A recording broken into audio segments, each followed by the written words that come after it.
বোকা বোকা হাসি দিয়ে বলল, ভাইয়া আমি আপনাকে পরে বুঝিয়ে দেব। পরে কেন, এখনই বোঝা। মাথায় ধরে না, মাথায় ধরে না তো। এই এত বড় গোলগাল মাথায় গোবর ছাড়া আর কি আছে শুনি? গোবরে মাথা। গোবরেও পদ্ম ফুল ফোটে। হ্যাঁ, কিন্তু তোর কিছুই হবে না। আমিও ভালো রেজাল্ট করে সবাইকে চমকে দেব। আরফান এক দৃষ্টিতে তিতিরের দিকে তাকিয়ে থাকে, মনে মনে বলল, তিতির সোনা, তুমি নিজেই তো আস্ত একটা পদ্ম ফুল।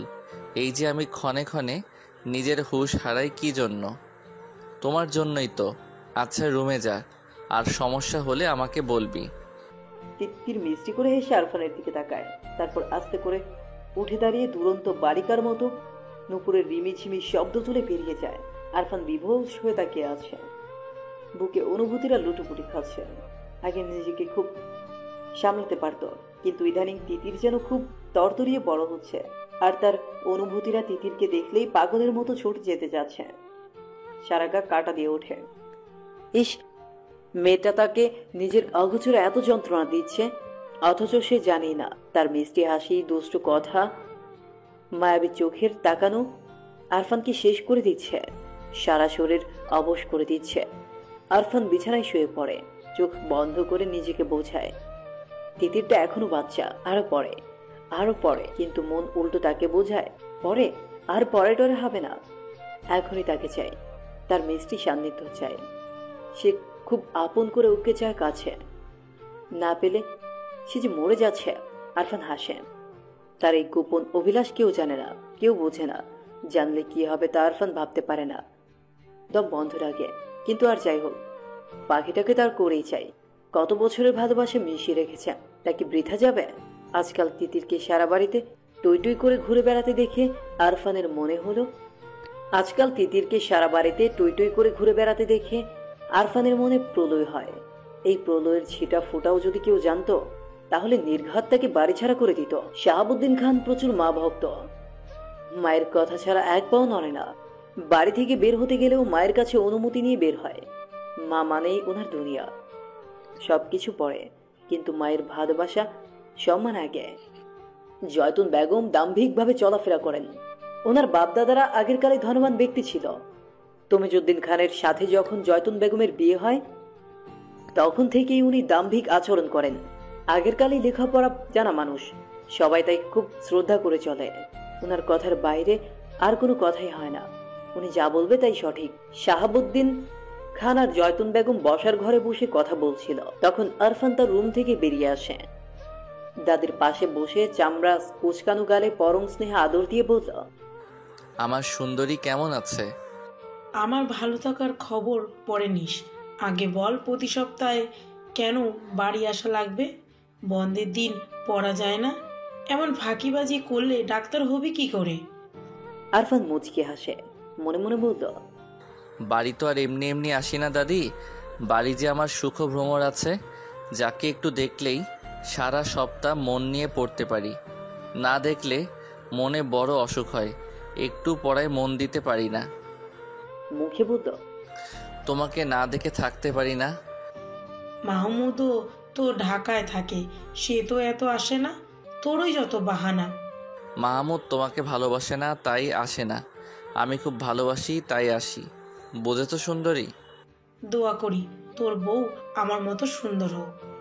আরফান হাসে, সুন্দর করে হেসে তার দাদির দিকে তাকিয়ে রয়। তিতির দাদির মতো হুবহু দেখতে, শুধুমাত্র মেজাজ ছাড়া।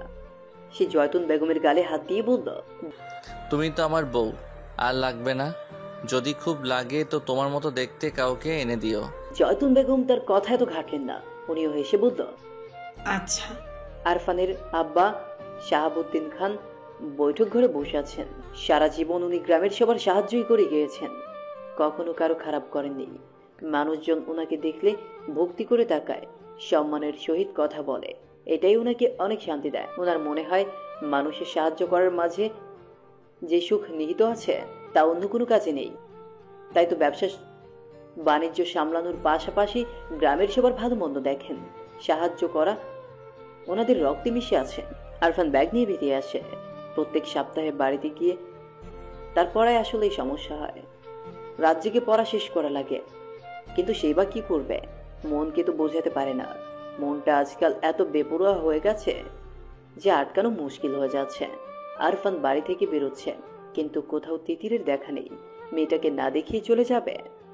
আরফানের বুক পিঞ্জিরায় কেমন ব্যথা ব্যথা অনুভব হয়। সবার থেকে বিদায় নেওয়ার পরেও সে বারবার পেছনে ফিরে তাকাচ্ছে। সে তাকানোতে ছিল মরিয়া হয়ে কাউকে খুঁজে নেওয়া। শাহাবুদ্দিন খান বৈঠক ঘর থেকে ছেলেকে লক্ষ্য করেন। বারবার পেছনে ফিরার তাকানোটা ওনার চোখে লাগে। ছেলে এমন করে বারবার তাকাচ্ছে কেন? উনি গলায় জোর লাগিয়ে আরফানকে ডাকলেন। বাবার ডাক শুনে আরফান সেদিকে এগিয়ে যায়। শাহাবুদ্দিন খান ছেলের দিকে তাকিয়ে থাকে। ছেলেটা যেন হঠাৎ করেই বড় হয়ে গেল। এই তো বছর কয়েক আগেও কাঁধে নিয়ে হেঁটেছেন, অথচ এখন বসে একটু কথাও বলা হয় না। ছেলে মেয়ে বড় হওয়ার সাথে সাথে কি বাবা মায়ের সাথে দ্রুত বেড়ে যায়? শাহাবুদ্দিন অবশ্য ছেলের সাথে মেশার সর্বাত্মক চেষ্টা করেন। আরফান কাছে আসলে উনি বলল, তোমার লেখাপড়া কেমন চলছে আব্বু? ভালো। প্রতি সপ্তাহে বাড়ি আসার কারণ কি? বাবার থেকে পাওয়া এমন প্রশ্নে আরফান থমকে যায়। জুৎসয়ে উত্তর দিতে ভুলে যায়। মিথ্যা সাজিয়ে বলল, বাড়িতে আসলে ভালো লাগে, মন ফ্রেশ থাকে। বাড়িতে আসার চেয়ে লেখাপড়ায় মনোযোগ দেওয়া বেশি জরুরি না? জি। আমি চাই তুমি ভালো ডাক্তার হও আর আমাদের গ্রামের হসপিটালে বসো। জি বাবা। আচ্ছা যাও, বাড়িতে কম আসলেই ভালো হবে। আরফান হেঁটে বাগান পেরিয়ে যায়। গেটের কাছে গিয়ে চোখ পাকিয়ে মুনিয়ার দিকে তাকায়। সে আসলে এই মেয়েকে বুঝতে পারে না। আজব মেয়ে, অথচ এত ছোট। অথচ আরফানের ধারণা এই মেয়ের হাড়ে হাড়ে শয়তানি। এই যে এখন পথে দাঁড়িয়ে হাসি মুখে তার জন্য দাঁড়িয়ে আছে, এসব কেন করে? আরফান বেশ বোঝে, নিজে যেমন আরেকজনের জন্য জাতক পাখির মতো অপেক্ষা করে থাকে, তাকে দেখার জন্য ব্যাকুল মুনিয়ার মাঝে সেই সব দেখতে পায়। আরফান বিরক্ত। দাদির আদরের নাতনি বলে কিছু বলতেও পারে না। সে হেঁটে চলে যায়। মিমিয়াও তার পায়ের সাথে পা মিলিয়ে হাঁটে। আরফান না বোঝার ভান করে বলে, কই যাবি? কোথাও না। বাড়ি যা। মিনিয়া হেসে চলে যায়। মনে মনে ভাবে ভবিষ্যতে আরফানই তার হাজবেন্ড হবে। এখন পাত্তা না দিয়ে লাভ নাই। সুফিয়া খানম সারা জীবন আরামায়েশ করে দিন পার করে দিয়েছেন। বিয়ের পরে কখনো স্বামীর বাড়িতে গিয়ে থাকেননি। বাবার বাড়িতে রাজরানীর মতো জীবন কাটিয়েছে। তার মায়ের উপর কথা বলার সাধ্যই কারণেই। উনি যেমন বলবে তেমনই হবে। দুই ভাইয়ের বউ কখনো শাশুড়ির উপরে কথা বলেন না। বড় বোন হিসেবে দুই ভাই আর ভাইয়ের বউরা বেশ মান্য করেই চলে। আজকাল ওনার মনে এক সুপ্ত বাসনা জন্মেছে। মেয়েকে দূরে বিয়ে দেওয়ার চেয়ে আপন মানুষের কাছে বিয়ে দিয়ে এই বাড়িতে রাখতে পারলে মন্দ হয় না। সুফিয়া খানম নিজের মতো পরিকল্পনা করে রেখেছেন। সময় মতো তা বাস্তবায়ন করতে পিছপা হবেন না। তিতির প্রাইভেট পড়ে বাড়ি ফিরছিল। আনমনে গুনগুন করে গান গাইছে। হঠাৎ রাকিব নামের ছেলেটা তার পথ আটকে দাঁড়ায়। তিতির থমথমে মুখে বলল, পথ আটকেছিস কেন? তোকে কিছু বলার আছে? তিতির আন্দাজ করে নেয় রাকিব নামের ছেলেটা কি বলতে চায়। ক্লাসমেট হিসেবে এতদিন তিতির এইটুকু বুঝতে পেরেছে যে রাকিব আসলে তাকে পছন্দ করে, কিন্তু সাহস করে আগাতে পারছে না।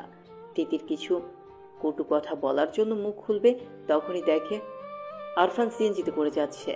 রাস্তায় তিতিরকে কোনো ছেলের সাথে কথা বলতে দেখে তার ভ্রু কুঁচকে যায়। আরফানকে দেখে তিতির তার মুখের কথা টুপ করে গিলে নেয়। কটু কথা বলার পরিবর্তে মুখে ফুটে ওঠে মিষ্টি হাসি। চোখের তারায় খেলে যায় এক আকাশ পরিমাণ উৎসাহ। আরফানের হাত মুষ্টিবদ্ধ হয়। চলন্ত গাড়ি থেকে তিতিরের দিকে স্থির দৃষ্টিতে তাকিয়ে থাকে।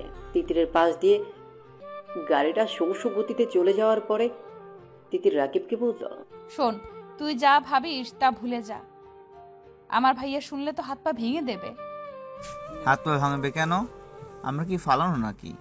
ওদের সাথে আত্মহত্যা করার অহম আমাদের আছে। তা হয়তো আছে, কিন্তু আরফান ভাইকে চিনিস? ওনার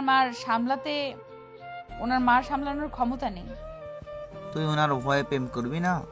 তিতির অন্য মনস্ক হয়ে ভাবে, তাই তো উনি কে যে ওনাকে ভয় করে চলতে হবে? তার যেভাবে ইচ্ছা সেভাবেই চলবে। কিন্তু পরক্ষণেই মনে পড়ে আরফান ভাই জানতে পারলে তাকে ভয়ানক সব শাস্তি দেবেন। কিছুক্ষণ আগে যেটুকু দেখেছে তাতেই তো অবস্থা বেগতিক হবে। তিতির আর কিছু না বলে হন হন করে বাড়ির উদ্দেশ্যে চলে যায়। বাড়িতে যাওয়ার পরে তিতির ঘুমিয়ে যায়। আরফান বাড়িতে নেই মানে বিন্দাস জীবন। রোজ সন্ধ্যায় কুম্ভকর্ণের মতো ঘুমায়। আরামে ঘুমানোর এক ফাঁকে তার মনে হলো কেউ তার রুমে ঢুকেছে, বিছানার পাশে দাঁড়িয়ে আছে। তিতির চোখ খুলে তাকায়। বিছানার পাশে আরফানকে দাঁড়িয়ে থাকতে দেখে সে লাফিয়ে উঠল, ঝটপট বলল, আপনি জাননি? না। তিতির ভেবেছে আরফান আজকে যা দেখেছে আবার ঢাকা থেকে বাড়ি আসতে আসতে সব ভুলে যাবে। কিন্তু এই বান্দর যে আজকেই ফিরে এসেছে। কিন্তু কেন? তিতির ভ্রু কুঁচকে বলল, কেন? এই কাপড়গুলো ধুয়ে দে। আমাকে দিয়ে কাপড় ধোয়ানোর জন্য আপনি ফিরে এসেছেন? ধুয়ে দিবে কিনা বল। না, জীবনেও না। আমি কি আপনার চাকর নাকি? না, তুই আমার চাকর না, কিন্তু না ধুলে চাচ্চুর কাছে এমন প্যাচ লাগাবো যে বাড়ি থেকে বেরোনো বন্ধ হয়ে যাবে। রাস্তায় ছেলেদের সাথে কথা বলা না। তিতির থমথমে মুখে ওনার দিকে তাকিয়ে আছে। আরফান যে এমন হুমকি দিবে তা জানা ছিল না। এতগুলা কাপড় দিকে তাকিয়ে তিতির বলল, কাপড় ধুয়ে দিলে? কিছু বলবো না। তিতির থমথমে মুখে কাপড় হাতে তুলে নেয়। জীবনে অশান্তি আনার জন্য এই একজনই যথেষ্ট।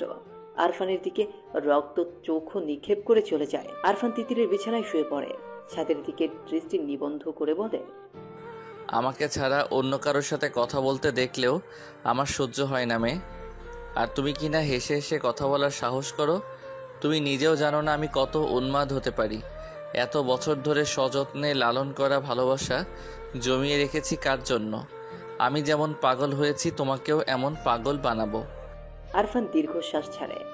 আজকাল ঢাকায় গেলে এত চিন্তা হয়, অথচ তার এই চিন্তার কারণ মেয়েটা বোঝেই না। ইস, তার তিতিরটা এত বোকা, একটুও বোঝে না। জানলার গ্রিলে মাথা ঠেকিয়ে দূরে গাছপালার দিকে বেখেয়ালি দৃষ্টি মিলে মারিয়া তাকিয়ে আছে। সে গাছপালা দেখছে নাকি কি দেখছে তার দৃষ্টি দেখে বোধগম্য হচ্ছে না। কেননা তার চোখের ভাষা যে বড়ই শূন্য, মুখে আকাশ পরিমাণ ব্যথার ছাপ স্পষ্ট। না পাওয়ার হাহাকারে হৃদয় দগ্ধ। দুটো হলুদ পাখি একটা ডালে বসে আছে। একটা পাখি আরেকটা পাখির ঠোঁটের কাছে ঠোঁট নিয়ে কিচমিচ করাতে দুটো হলুদ পাখি একটা ডালে বসে আছে। একটা পাখি আরেকটা পাখির কাছে ঠোঁট নিয়ে কিচিরমিচির করাতে পাখিটা উড়ে যায়, সাথের পাখিটাও পিছু পিছু যায়। এই দৃশ্যটা দেখে মারিয়া দীর্ঘশ্বাস ফেলে। পাখিটা তো তার ডানার সাহায্যে উড়ে যেতে পারল, কিন্তু সে উড়বে কিভাবে? তার যে যোগাযোগের সব রাস্তাই বন্ধ।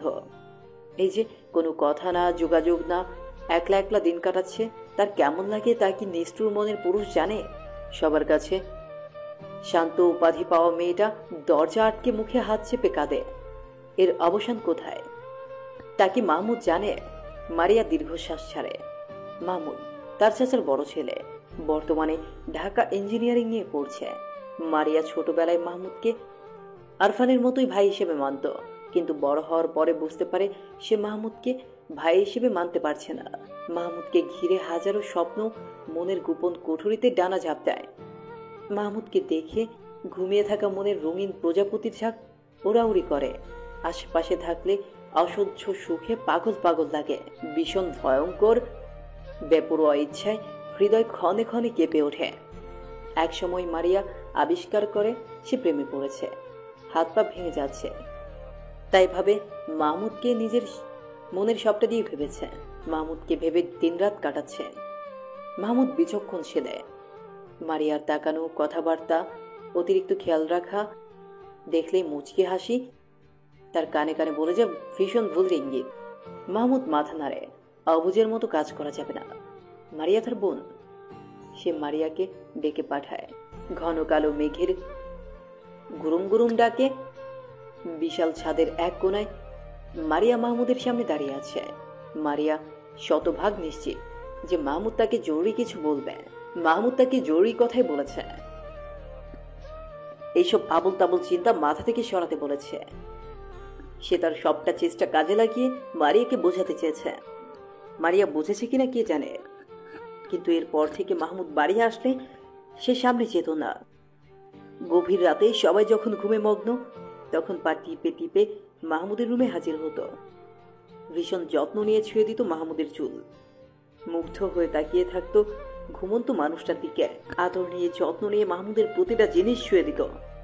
মাহমুদ বাড়ি গেলেই মারিয়া এমন করত যেন তার অভ্যাসে পরিণত হয়েছে।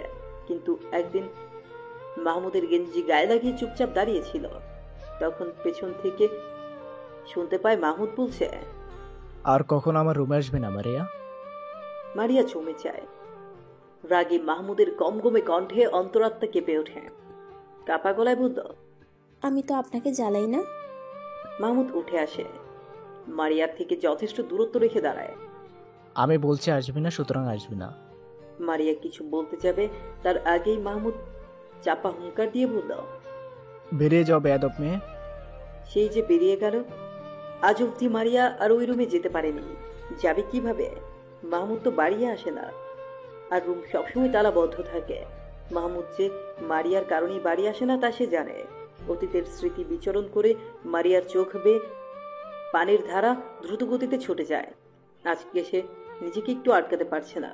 মোবাইল হাতে নিয়ে মাহমুদকে ফোন দেয়। এমন কোনো দিন নেই সে মাহমুদকে ফোন দেয় না, কিন্তু সবসময় বন্ধ করেই রাখে। আজকে ভাগ্য তার সহায় ছিল বলেই হয়তো খোদা পেল। মাহমুদ গম্ভীর গলায় বলল, হ্যালো। মারিয়া মনোযোগ দিয়ে মাহমুদের গম্ভীর কথাগুলো নিজের বুক পিঞ্জরায় গেঁথে নিল। ওনার কণ্ঠ শুনে তার গলায় কান্নার দল বেঁধে ছুটে আসে। উনি তাকে আহ্লাদি কিছু বলেনি যে এত আবেগী হয়ে মন খুলে কাঁদতে হবে, কিন্তু মারিয়ার ভীষণ কান্না পেল। বুকে জমিয়ে রাখা সবগুলো কষ্ট দলা পাকিয়ে বেরোতে লাগলো। মাহমুদ বিরক্ত হয়ে বলল, ফ্যাসফ্যাস করছো কেন? আপনি বাড়ি আসেন না কেন? তা তুমি ভালো জানো। প্লিজ বাড়ি আসেন। তোমার মাথা থেকে ফালতু ভাবনাগুলো দূরে সরাও, তখনই আসবো। পারছি না তো, ভীষণ কষ্ট হয়। পারবে? মানুষ পারে না এমন কিছু এই পৃথিবীতে নেই। সম্ভব না, আপনাকে এত ভালোবাসি যে।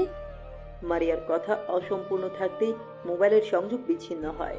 সংযোগ বিচ্ছিন্ন হওয়ার টুটটুট আওয়াজের সাথে মারিয়ার বুকটাও ভেঙে যায়। তিতির আজকাল খেয়াল করেছে আরফান তাকে বেশ গুরুত্ব দেয়।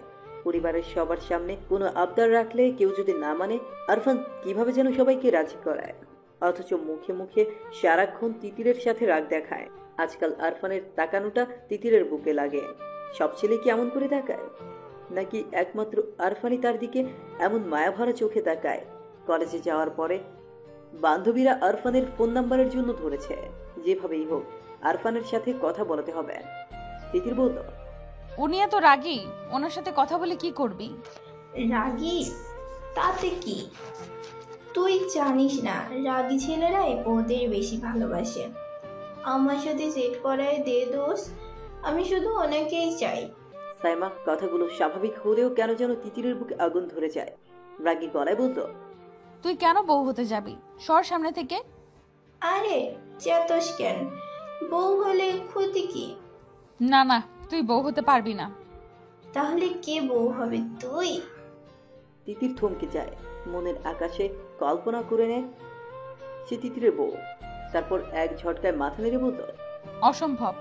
সারাদিন তোর পিছেই ঘুরে, আমার মনে হয় চান্দু তোর জ্বালাই ফাইসা গেছে। তিতির কখনো এসব ভাবেনি।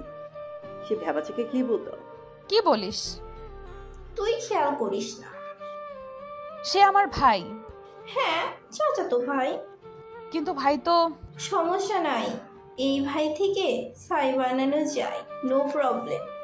তিতির আর কোনো কথা বলেনি, চুপচাপ কলেজ শেষ করে বাড়ি এসেছেন। মারিয়া হাজারটা কথা বললেও মুখ দিয়ে কোনো কথা বের করতে পারেনি। তিতির সারাক্ষণ এগুলোই ভেবেছে, আর কেমন একটা অস্বস্তি কাটার মতো গলায় আটকে আছে। আজকে প্রায় 20 দিন হতে চলল আরফান বাড়ি আসেনি, আজকে এসেছে। তিতিরের ভাবনার ডানায় রং লাগাতেই বুঝি আজকে মহারাজের বাড়িতে আসা। অতি সাহস নিয়ে তিতির আরফানের রুমের সামনে যায়, কিন্তু আরফান রুমে নেই। রুমে না পেয়ে বাহিরে বাগানে যায়, সেখানে আরফান সবার সাথে বসে আছে। তিতিরকে দেখে আরফান নড়ে চড়ে বসে। তিতির অন্য দিনের মতো মোটেও হইচই করছে না, বরং শান্ত হয়ে বসে আছে। বারবার আরফানের দিকে তাকাচ্ছে। আরফানের চোখের দৃষ্টির মাঝে যেন হাজারো কাব্য ফুটে আছে, কিন্তু এসব তিতিরের বোধগম্য হচ্ছে না। সে সবার সাথে কথা বললেও চোখ কেবলমাত্র তিতিরের উপরই নিবন্ধ। তিতির সবার দিকে তাকানোর পাশাপাশি আরফানের দিকেও তাকাচ্ছে। তারপর তিতিরের দম আটকে আসে। বুকের ভেতরে ফুসফুস তার শ্বাসকার্য থামিয়ে দিতে চায়। অজানা আতঙ্কে ধরফর করে ওঠে বুকের পাখে। সে যা ভাবছে আসলেই কি তাই, নাকি সবটাই ভ্রম? সে বেখেয়ালে মাথা মেরে বলল, অসম্ভব। মাঝরাত। আরফান বারান্দায় দাঁড়িয়ে আছে। পাশের রুমেই তার প্রাণ ভুমুরা ঘুমিয়ে আছে। আরফানের পরিণত বয়, মাথায় হাজারো উল্টাপাল্টা চিন্তা ঘুরে পোকার মতো কিলবিল করছে। আরফান দীর্ঘশ্বাস ফেলে। তার ইচ্ছেগুলো বড়ই অবাধ্য। আজকাল লাগামহীন ঘোড়ার মতো বেসামালভাবে ছুটে যায়। সে ডাক্তারি পড়ছে। সাথীর মেয়ে সহপাঠীগুলো দেখতে খুব সুন্দর। মাঝে মাঝে কয়েকজন তাকে ভালোবাসার জালে আটকানোর চেষ্টা করে, তার সাথে ঘনিষ্ঠ মুহূর্ত কাটাতে চায়, কিন্তু এত সৌন্দর্য কাছে টানার হাজারো আকুতি দূরে ঠেলে দেয় শুধুমাত্র এই মেয়েটার জন্য। ছোটবেলা থেকেই তিতিরকে কেমন আপন লাগতো, নিজের মনে হতো। তখন ব্যাপারটা স্বাভাবিক লাগলেও একটুখানি বড় হওয়ার পরে সে বুঝতে পারে এটা মোটেও স্বাভাবিক ব্যাপার না। সে আসলেই এক পিচ্ছির প্রেমে পড়ে গেছে। শুধু প্রেমে পড়া বললে ভুল হবে, সে আজন্ম পাগল হয়ে গেছে। যে পাগলের পাগলাম তিতিরের ভালোবাসার পরশ ছাড়া ভালো হবে না। তাছাড়া আরফান ভালো হতেও চায় না, বরং তিতিরকে নিজের করে পেয়ে গেলে পাগলামোর পরিমাণ বাড়াতে চায়। ভালোবাসার পাগলামোতে ছোট পাখিটাকে ছাড়খাড় করে দেওয়ার প্রয়াস বুকের ছোট কুঠুরিতে আস্তে আস্তে জমা হচ্ছে। বারান্দার বাহিরে লাগানো বেলি ফুল থেকে ভুর ভুর করে সুগন্ধ আরফানের প্রেমে পড়া হৃদয়ের বারান্দার বাহিরে লাগানো বেলি ফুল থেকে ভুর ভুর করে সুগন্ধ আরফানের প্রেমে দগ্ধ হৃদয়ে আরো পাগল পাড়া করে দিচ্ছে। তার কেমন নেশা লাগছে। মনে হচ্ছে এখন যদি তিতিরকে কাছে পেত তাহলে আদরে ভালোবাসায় ঠিক রাঙিয়ে তুলত। আরফান চোখ বন্ধ করে বারান্দার গ্রিলে মাথা ঠেকায়, ফুসফুস করে নিঃশ্বাস ফেলে দাঁড়িয়ে থাকে। তিতির হাত বাড়িয়ে মোবাইল হাতে নেয়।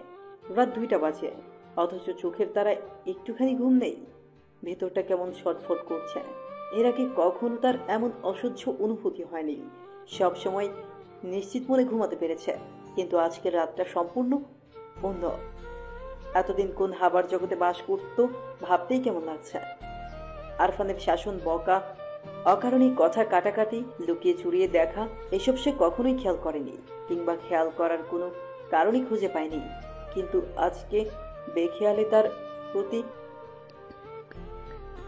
আরফানের নরম অনুভূতি দেখে তিতিরের ছোট হৃদয় পাহাড়ের 1000 মিটার উচ্চতায় টাঙানো দোলনার মতো হুহু করে দুলে ওঠে। কেমনতর ভয়ে গলা শুকিয়ে আসে। আরফান তার দিকে ভালোবাসার উষ্ণ দৃষ্টিতে তাকায়। ভাবতেই বারংবার চোখ বন্ধ হয়ে যাচ্ছে। এটি কি লজ্জা, নাকি ভয়, নাকি সংশয়, তা সে জানে না। শুধুমাত্র এটা জানে এখন থেকে আরফানের কাছ থেকে লুকিয়ে বাঁচতে হবে, না লুকালে আরফান তাকে শেষ করে দিবে। হাজারো চিন্তার অবসান ঘটিয়ে ভোরের দিকে তিতির ঘুমিয়ে যায়। এরপর মাস চলে যায়। আরফান বাড়ি আসলে তিতির আরফানের সামনে যায় না, এক প্রকার লুকিয়ে বাঁচেন। যদি সামনে পড়ে যায় আস্তে করে পাশ কাটিয়ে চলে যায়। তিতিরের এই উপেক্ষা আরফানের চোখে লাগে। আগে বাড়িতে আসলেই তিতিরের হইচই শোনা যেত, আর এখন এমন নিষ্প্রাণ হয়ে থাকে। কেন এই মেয়ে তার বুঝে আসে না। মেয়েটার হঠাৎ এই পরিবর্তন বাড়ির সবাই যেন দেখছেই না, কেননা সবাই বেশ স্বাভাবিক। আরফানের মনে হয় তিতির সবাইকে না, বরং শুধুমাত্র তাকেই উপেক্ষা করছে। আর তিতিরের এমন ব্যবহার তাকে মানসিক অশান্তি দিচ্ছে। বাড়িতে যে শোকটুকুর জন্য আসা হতো তা যেন দুঃখরূপে প্রকাশ পাচ্ছে। রাতের খাবার খাওয়ার জন্য সবাই যখন টেবিলে বসেছে তখন তিতির চুপচাপ নিজের খাবার গলদকরণ করতে ব্যস্ত। পাশের একজোড়া গাঢ় চোখ যে তাকেই দেখছে সে ব্যাপারে অজ্ঞ হলেও না বোঝার ভান করে জলদি নিজের খাবার খেয়ে যাচ্ছে, যেন টেবিল থেকে যেতে পারলেই বাঁচে। আরফান আর চোখে সবটাই পর্যবেক্ষণ করে। ভয় নিশানা খামছে ধরে কলিজা। তার হওয়া পাখিকে অন্য কেউ দখল করে নিল, তা না হলে একটা মেয়ে এত দ্রুত কিভাবে পাল্টে যাবে। সে শুনেছে মেয়েরা প্রেমে পড়লে নাকি পরিবারকে সময় দিতে চায় না, সারা দিন বদ্ধ রুমে থাকতে পছন্দ করে। সবাই খাবার খেয়ে যে যার রুমে চলে যাওয়ার পরে আরফান ছাদে যায়। মোবাইল বের করে তিতিরকে ফোন দেয়। আজকে এর সমাধান বের করবেই। তাকে এত উপেক্ষা কেন? মেয়েটা কি তাকে বাঁচতেই দিবে না? এভাবেই কি বাঁচা যায় না? আজকে এর একটা বিহিত করতে হবে। আরফানের ফোন পেয়ে তিতিরের শ্বাস বন্ধ হয়ে যায়। গত 1 মাস ধরে মনের গোপন ঘরে জন্ম হওয়া ভাবনাটা বেশ যাচাই বাছাই করা হয়েছে, কিন্তু প্রতিবারই পজিটিভ রিপোর্ট পেয়ে ভয়ার কুকড়ে গিয়েছে।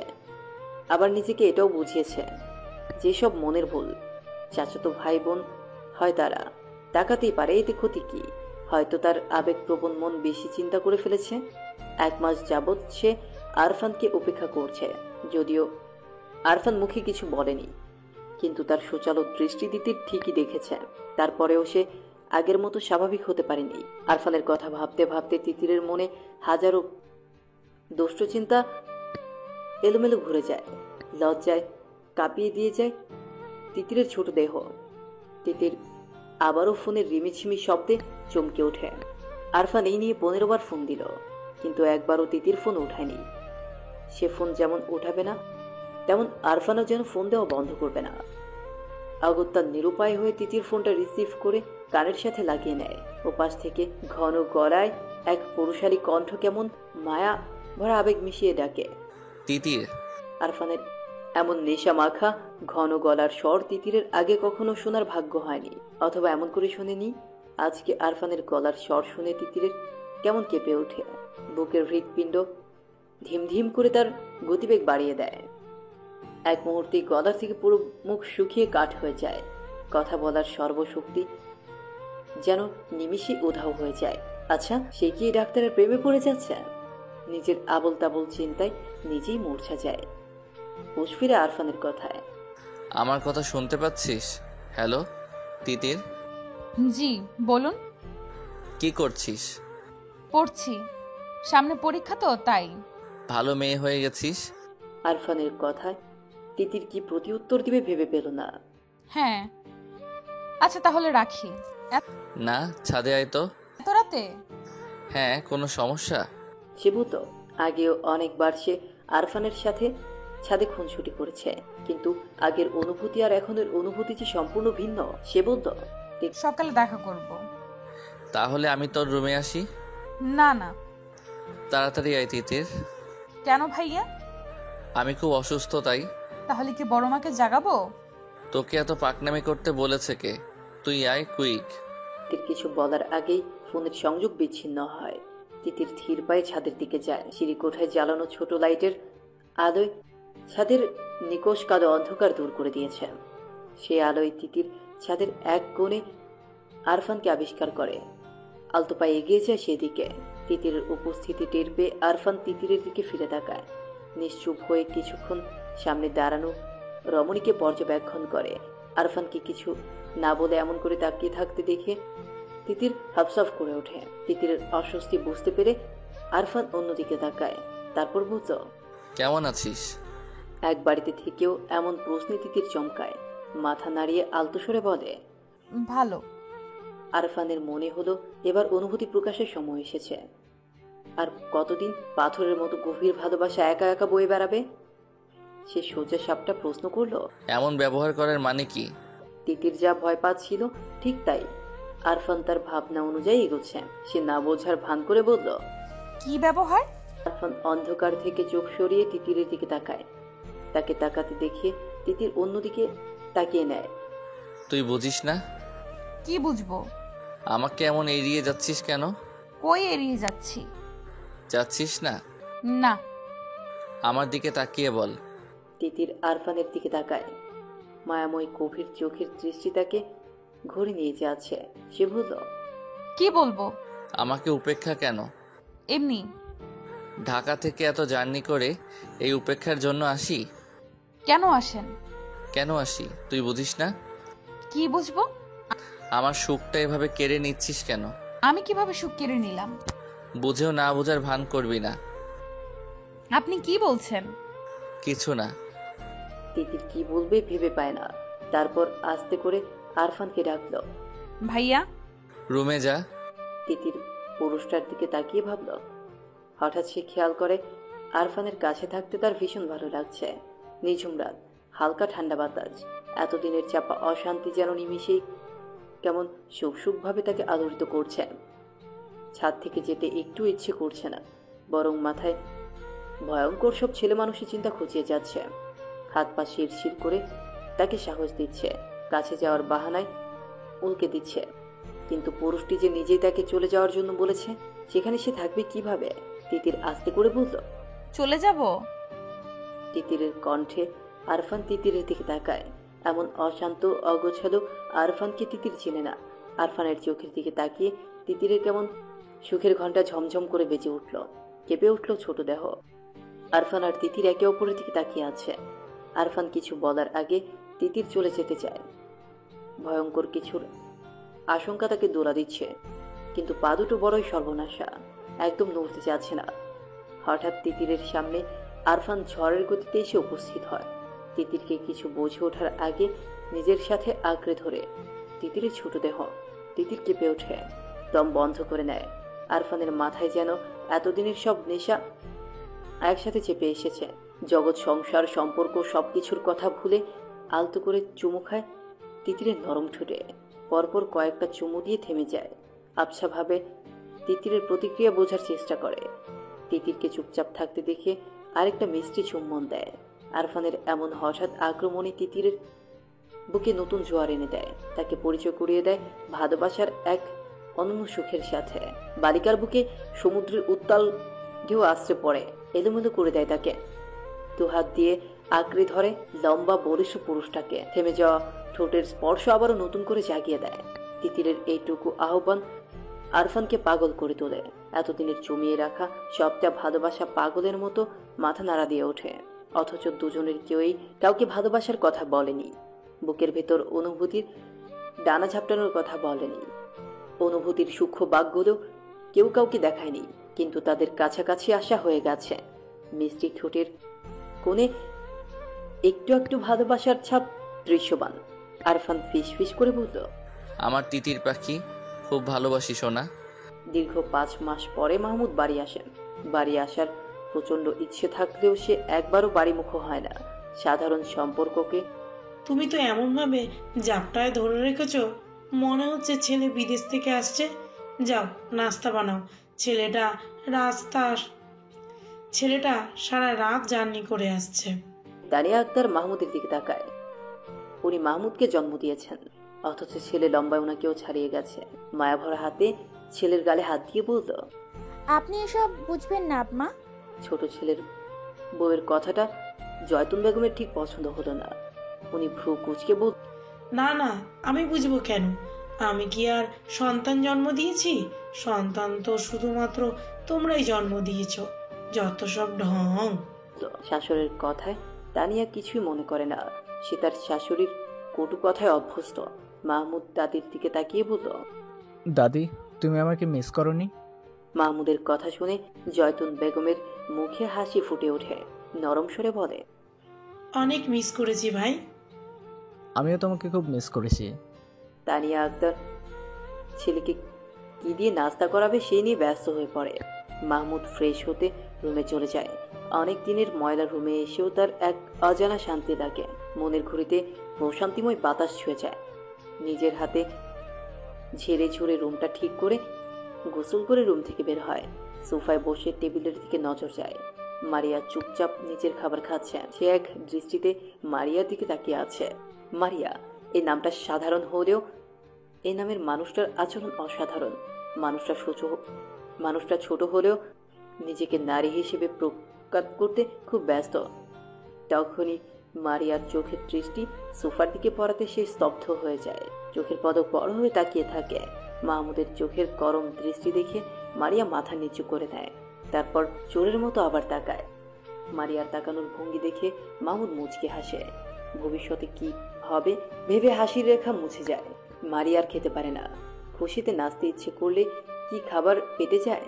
সে উঠে বিড়ালের মতো পা ফেলে রুমের দিকে ছুটে আর মনে মনে আল্লাহর কাছে ফরিয়াদ করে, আল্লাহ, এটা যেন সত্যি হয়। মাহমুদ যেন সত্যি বাসায় আসে। এমন স্বপ্ন সে দেখতে চায় না। মারিয়া রুমে এসে আয়নায় নিজেকে দেখে। চেহারাটা দেখতে খুব মলিন আর রুক্ষ লাগছে। এতদিন ছন্ন ছাড়া চলাফেরার কারণে চেহারার অবস্থা খুবই করুণ। তার নিজের উপর খুব রাগ হলো। আর একটু সুন্দর হয়ে থাকলে তো এই ফকিন্নির মতো চেহারা নিয়ে মাহমুদের সামনে পড়তে হতো না। সে আলমারি খুলে নতুন জামা বের করে বাথরুমে যায়। আজকে খুব পরিপাটি হয়ে থাকা যায়। সারা রাত কেঁদে তিতিরের ফর্সা গাল লাল টকটকে হয়ে আছে, চোখের অবস্থা আরো করুণ, অস্বাভাবিকভাবে ফুলে উঠেছে। কিন্তু সকাল হয়ে গিয়েছে যে, এবার তো রুম থেকে বেরোতে হবে। ইতিমধ্যে তানিয়া আক্তার কয়েকবার ডেকে গিয়েছেন। তিতির বাথরুমে গিয়ে মুখে বেশি করে পানির ঝাপটা দেয়। আয়নায় নিজের দিকে তাকিয়ে চোখের পর্দায় ভেসে ওঠে রাতের মুহূর্তটুকু। ইচ্ছায় হোক আর অনিচ্ছায় হোক, হঠাৎ হয়ে যাওয়া কাজটায় দুজনেই বিব্রত হয়। আরফান তিতিরের দিকে তাকিয়ে কিছু বলবে, তার আগে তিতির এক অভাবনীয় কাজ করে ফেলে। রাগে দুঃখে আরফানকে এক থাপ্পড় দিয়ে দূরে সরিয়ে দেয়। ভালোবাসার কথা না বলে এমন করে ছুঁয়ে দেওয়ার সাহস হলো কি করে? অথচ ভুলে গেল আরফানের স্পর্শে সে নিজেও সাড়া দিয়েছিল, তাই তো আরফান গভীরভাবে ছুঁয়েছে। তিতিরের এমন কাজে আরফান হতভম্ব হয়ে গেছে। হাত দিয়ে গাল ছুঁয়ে ফ্যাল ফ্যাল করে তিতিরের দিকে তাকিয়ে আছে। তিতির হিসহিস করে বলল, আমি খুব খারাপ, আপনি খুব খারাপ। তুই খারাপ না। তিতিরের বিবেক প্রশ্নের উত্তর জানে, কিন্তু মানতে নারাজ। সে ফুপিয়ে ওঠে, কান্নার ধরে কেঁপে ওঠে, মাথা নেড়ে বলল, অসভ্য লোক। আরফান হতভাগ, কি বলবে মাথায় আসে না। সে অসহায় গলায় বলল, তুইও তো ঝাপটে ধরলি তিতির। কান্নারত অবস্থায় তিতির নিচে চলে যায়। ছাদের পরিবেশ ততক্ষণে ছমছমের রূপ ধারণ করেছে। ঠান্ডা ঝিরিঝিরি বাতাসে স্তব্ধ আরফানকে বিবেকের চরম দংশনে রেখে তিতির পালিয়ে যায়। রেখে যায় আরফানকে। ফজরের আজানের পরে আরফান ব্যাগ হাতে রুম থেকে বেরোয়। মায়ের কাছে বিদায় নিয়ে ঢাকার উদ্দেশ্যে বেরিয়ে পড়ে। এত সকালে কেন যাচ্ছে এই নিয়ে হাজারো প্রশ্ন করে সালমা বেগম। আরফান জানায় তার জরুরি কাজ পড়ে গিয়েছে, না গেলে হবে না, তাই এত সকালে যাওয়া। সালমা বেগম আর এত ঘাটালেন না। আরফান অরুণচণ্ডী স্বভাবে, তার কাজে তাই কোনো সন্দেহের লেশমাত্র রইল না। সারা রাস্তা আরফানের মুখ থমথমে হয়েছিল। কখন যেন চোখ জ্বালা করতে করতে লাল টকটকে হয়ে গিয়েছে। সে কি আসলেই সুযোগ নিয়েছে? আর তিতির যে তাকে আঁকড়ে ধরে আরো কাছে টানলো সেটা? তিতির রুম থেকে বেরিয়ে পুরুষ অবয়ব কাউকে বসে থাকতে দেখে ভাবলো এটা আরফান। মাথা নিচু করে পাশ কাটিয়ে চলে যেতে চাইলে তখন সামনে থাকা পুরুষ তাকে ডাকে। চিরপরিচিত ভাইয়ের কণ্ঠ শুনে তিতির চমকে যায়। মাথা তুলে ভাইয়ের দিকে তাকিয়ে খুশিতে হাসে। মাহমুদ হাত ধরে আদুরের বোনকে পাশে বসায়। বোনের চেহারার দিকে ভ্রু কুঁচকে তাকিয়ে বলল, কি খবর তিতির পাখি? ভালো। তুমি এতদিন আসনি কেন ভাইয়া? তিতিরের লাল চোখ জোড়া মাহমুদের নজর এড়ায় না। সে সন্ধানী চোখে তাকিয়ে বলল, কি খবর তিতির পাখির? এখন আসলাম। কেঁদেছিস কেন? কাঁদিনি। প্রেমে পড়েছিস? তিতির চমকে যায়, কথা বলার ভাষা হারায়। তানিয়া আক্তার নাস্তা প্লেট নিয়ে দুই ভাই বোনের দিকে এগিয়ে আসেন। উনি আসাতে তিতির ছাড়া পায়। আসন্ন বিপদ থেকে যেন স্বয়ং আল্লাহ তাকে বাঁচিয়ে দিল। উনি এসে মাহমুদকে খাওয়াতে ব্যস্ত হয়ে পড়েন। তিতির আস্তে করে কেটে পড়ে। বড় মার কাছে জানতে পারে যে আরফান ভোরে ঢাকায় চলে গিয়েছে। মাহমুদ এসেছে, অথচ আরফান চলে গেল। দুই ভাইয়ের দেখা হলো না, তাই ওনার খারাপ লাগছে। আরফান চলে গিয়েছে এই কথাটা জানার পর থেকে তিতিরের মন খারাপের ওজন যেন আরো বেড়ে যায়। দোষ তো আরফানের একার ছিল না, দোষ তিতিরেরও ছিল। কিন্তু সে কিনা সবটা দোষ আরফানকে দিয়ে এত পরিমাণ দোষী বানিয়ে দিল যে ছেলেটা বাড়ি থেকেই চলে গেল। তিতিরের দম বন্ধ হয়ে আসে। কান্নারা গলায় দলা পাকিয়ে ওঠে। কান্না লুকাতে সবার অগোচরে সে রুমে চলে আসে। তারপর বাদ ভাঙে কান্নারা, ছুটে চলে অভিরাম গতিতে। রাত 12টা। গ্রামের পরিবেশ এইটুকু রাতেই চারদিক নিঝুম নিস্তব্ধ হয়ে গেছে। মাহমুদ বিছানায় আধশোয়া হয়ে মোবাইল দেখছে। তার দৃষ্টি বারবার দরজার দিকে চলে যাচ্ছে। সে জানে মেয়েটা আসবে। কেন এমন ধারণা হচ্ছে সেটা জানা নেই, কিন্তু সেই ধারণার উপর ভিত্তি করে সে দরজা লাগায়নি, হালকা করে ভিজিয়ে রেখেছে। চোখের দৃষ্টি মোবাইলের উপর নিবন্ধ হলেও মনের চোখ বারংবার দরজার দিকে তাকাচ্ছে। তখনই দরজা খুলে গেল। হলুদ রাঙা 3 পিস পরে মারিয়া রুমে প্রবেশ করে। মাহমুদের দিকে এক পলক তাকিয়ে দরজা আটকে দেয়। মারিয়ার সাহস দেখে মাহমুদ অবাক হয়। এতদিনে দরজা লাগানোর সাহস সঞ্চয় করে ফেলেছে। না, উন্নতি হয়েছে তো। দরজা লাগিয়ে মারিয়া এক পাও এগিয়ে আসে না। দরজার সামনে থেকেই মাহমুদের দিকে তাকিয়ে আছে। মাহমুদ হাতের মোবাইল বিছানায় রেখে মারিয়াকে বিব্রত করতেই কিনা এক দৃষ্টিতে মারিয়ার দিকে তাকিয়ে থাকে, কিন্তু মারিয়া বিব্রত হয় না, বরং দু কদম এগিয়ে আসে। মাহমুদ বলল, কি সমস্যা? সেটা তো আপনি বলবেন। কি বলবো? আপনার কি সমস্যা? আমার তো কোনো সমস্যা নেই। যদি সমস্যা নাই থাকে তাহলে সবাইকে ভালো মন্দ জিজ্ঞেস করলেন, অথচ সারাদিনে একবারও আমাকে জিজ্ঞেস করলেন না আমি কেমন আছি। তোকে দেখে মনে হয় তুই খুবই ভালো আছিস, এটা জিজ্ঞাসা করবো কি? আমাকে দেখে আপনার ভালো আছি বলে মনে হলো, হ্যাঁ। অথচ আমি একটুও ভালো নেই। কেন? মারিয়া চুপচাপ দাঁড়িয়ে থাকে। মাহমুদ বিছানা থেকে নেমে আসলো। মারিয়ার কাছাকাছি দাঁড়াতে মারিয়া বলল, আপনি সব বুঝেও না বুঝার ভান করেন কেন? কারণ এই বেশি বোঝাটা ভালো কিছু বয়ে আনবে না, তাই। ভালো কিছুও তো হতে পারে। পারে না। মারিয়ার চোখের কোণে পানি টলমল করে উঠল, বুকে ব্যথা হয়। ফিসফিস করে বলল, মাহমুদ ভাই। মারিয়ার কথা শেষ করার আগেই তাকে থামিয়ে মাহমুদ বলে, এত রাত আমার রুমে এসেছিস কেন? কেউ দেখলে তখন কেলেঙ্কারি হয়ে যাবে। মারিয়ার হঠাৎ এক অপ্রীতিকর কাজ করে বসে। হাঁটু মুড়ে মাহমুদের পা আঁকড়ে ধরে বলল, আপনি আমাকে এত অবহেলা করবেন না প্লিজ। আমার মনে হয় আমি মরে যাব। মারিয়ার কাছে মাহমুদ বিব্রত হয়, হাত দিয়ে মারিয়াকে ওঠাতে চায়। মারিয়া কান্না ভেজা গলায় বলল, এত ভালোবাসা আপনার চোখে পড়ছে না? কথা দিচ্ছি আমার মতো করে দুনিয়ার আর কেউ আপনাকে ভালোবাসবে না। মাহমুদের বুকটা কেমন খা খা করে ওঠে। মারিয়ার কান্না তার একদম ভালো লাগে না। সে মারিয়াকে টেনে তোলে। এই প্রথমবারের জন্য মারিয়ার চোখের পানি পরম যত্নে মুছে দেয়। আস্তে করে বলে, আবার কান্নাকাটি কেন? মারিয়া কোনো কথা বলে না। মাহমুদ খুব কাছে থেকে মারিয়াকে দেখে, উপলব্ধি করে সে হারিয়ে গেছে। কবে হারিয়েছে সেটা না জানা থাকলেও এটুকু বুঝতে পারছে অনেক আগেই গোপন কুঠুরিতে এই নারী জায়গা করে নিয়েছে। সে আস্তে করে বলল, এখন রুমে যা। মারিয়ার বেহায়া হওয়ার সাহস করে না, চুপচাপ রুমে চলে যায়। সকালে নাস্তার টেবিলে সবাই উপস্থিত। শাহাবুদ্দিন খান মাহমুদকে ছোটবেলা থেকেই খুব আদর করে। নিজের কাঁধে করে কত হেঁটেছেন তার কোনো হিসাব নেই। মাহমুদকে কখনো ভাইয়ের ছেলে মনে করেননি। মাহমুদও তার বড় আব্বুর সব কথা খুব শোনে। দুজনের সম্পর্ক খুবই সহজ। শাহাবুদ্দিন খান বললেন, পড়ালেখা তো শেষ করে নিচ্ছিস, এবার আমাদের একটু খুশি টুশি এনে দে। মাহমুদ শাহাবুদ্দিন খানের দিকে তাকিয়ে কথাটা বোঝার চেষ্টা করেন। সবার মুখে মিটি মিটি হাসি দেখে বড় আব্বুর কথাটা বোধগম্য হয়। কথাটা বুঝেই মাহমুদ হেসে ওঠে। ওর হাসি দেখে জয়তুন বেগম বলল, হাসলে হবে না, এবার বিয়ে করে আমাদেরও একটু হাসা। এত এত তাড়াতাড়ি বিয়ে করব কেন? কেন, তোর বিয়ের বয়স হয়নি? না। তোর কোনো পছন্দ আছে? মাহমুদের চোখের তারায় মারিয়ার কান্না ভেজা মুখটা ভেসে ওঠে, কিন্তু সে মাথা নেড়ে বলল, না, আমার কোনো পছন্দ নেই। তাহলে আমরা দেখব। দেখুন, গ্রামের আকবর আলীর নাতনিকে দেখলাম, বেশ ভালো লাগলো। আজকে বিকালে এই মেয়েটাকে দেখতে যাব। আচ্ছা। এত সব কথাগুলো সবাই হাসি মুখে শুনলেও মারিয়ার মুখের ভাব হাসি হাসি রইল না।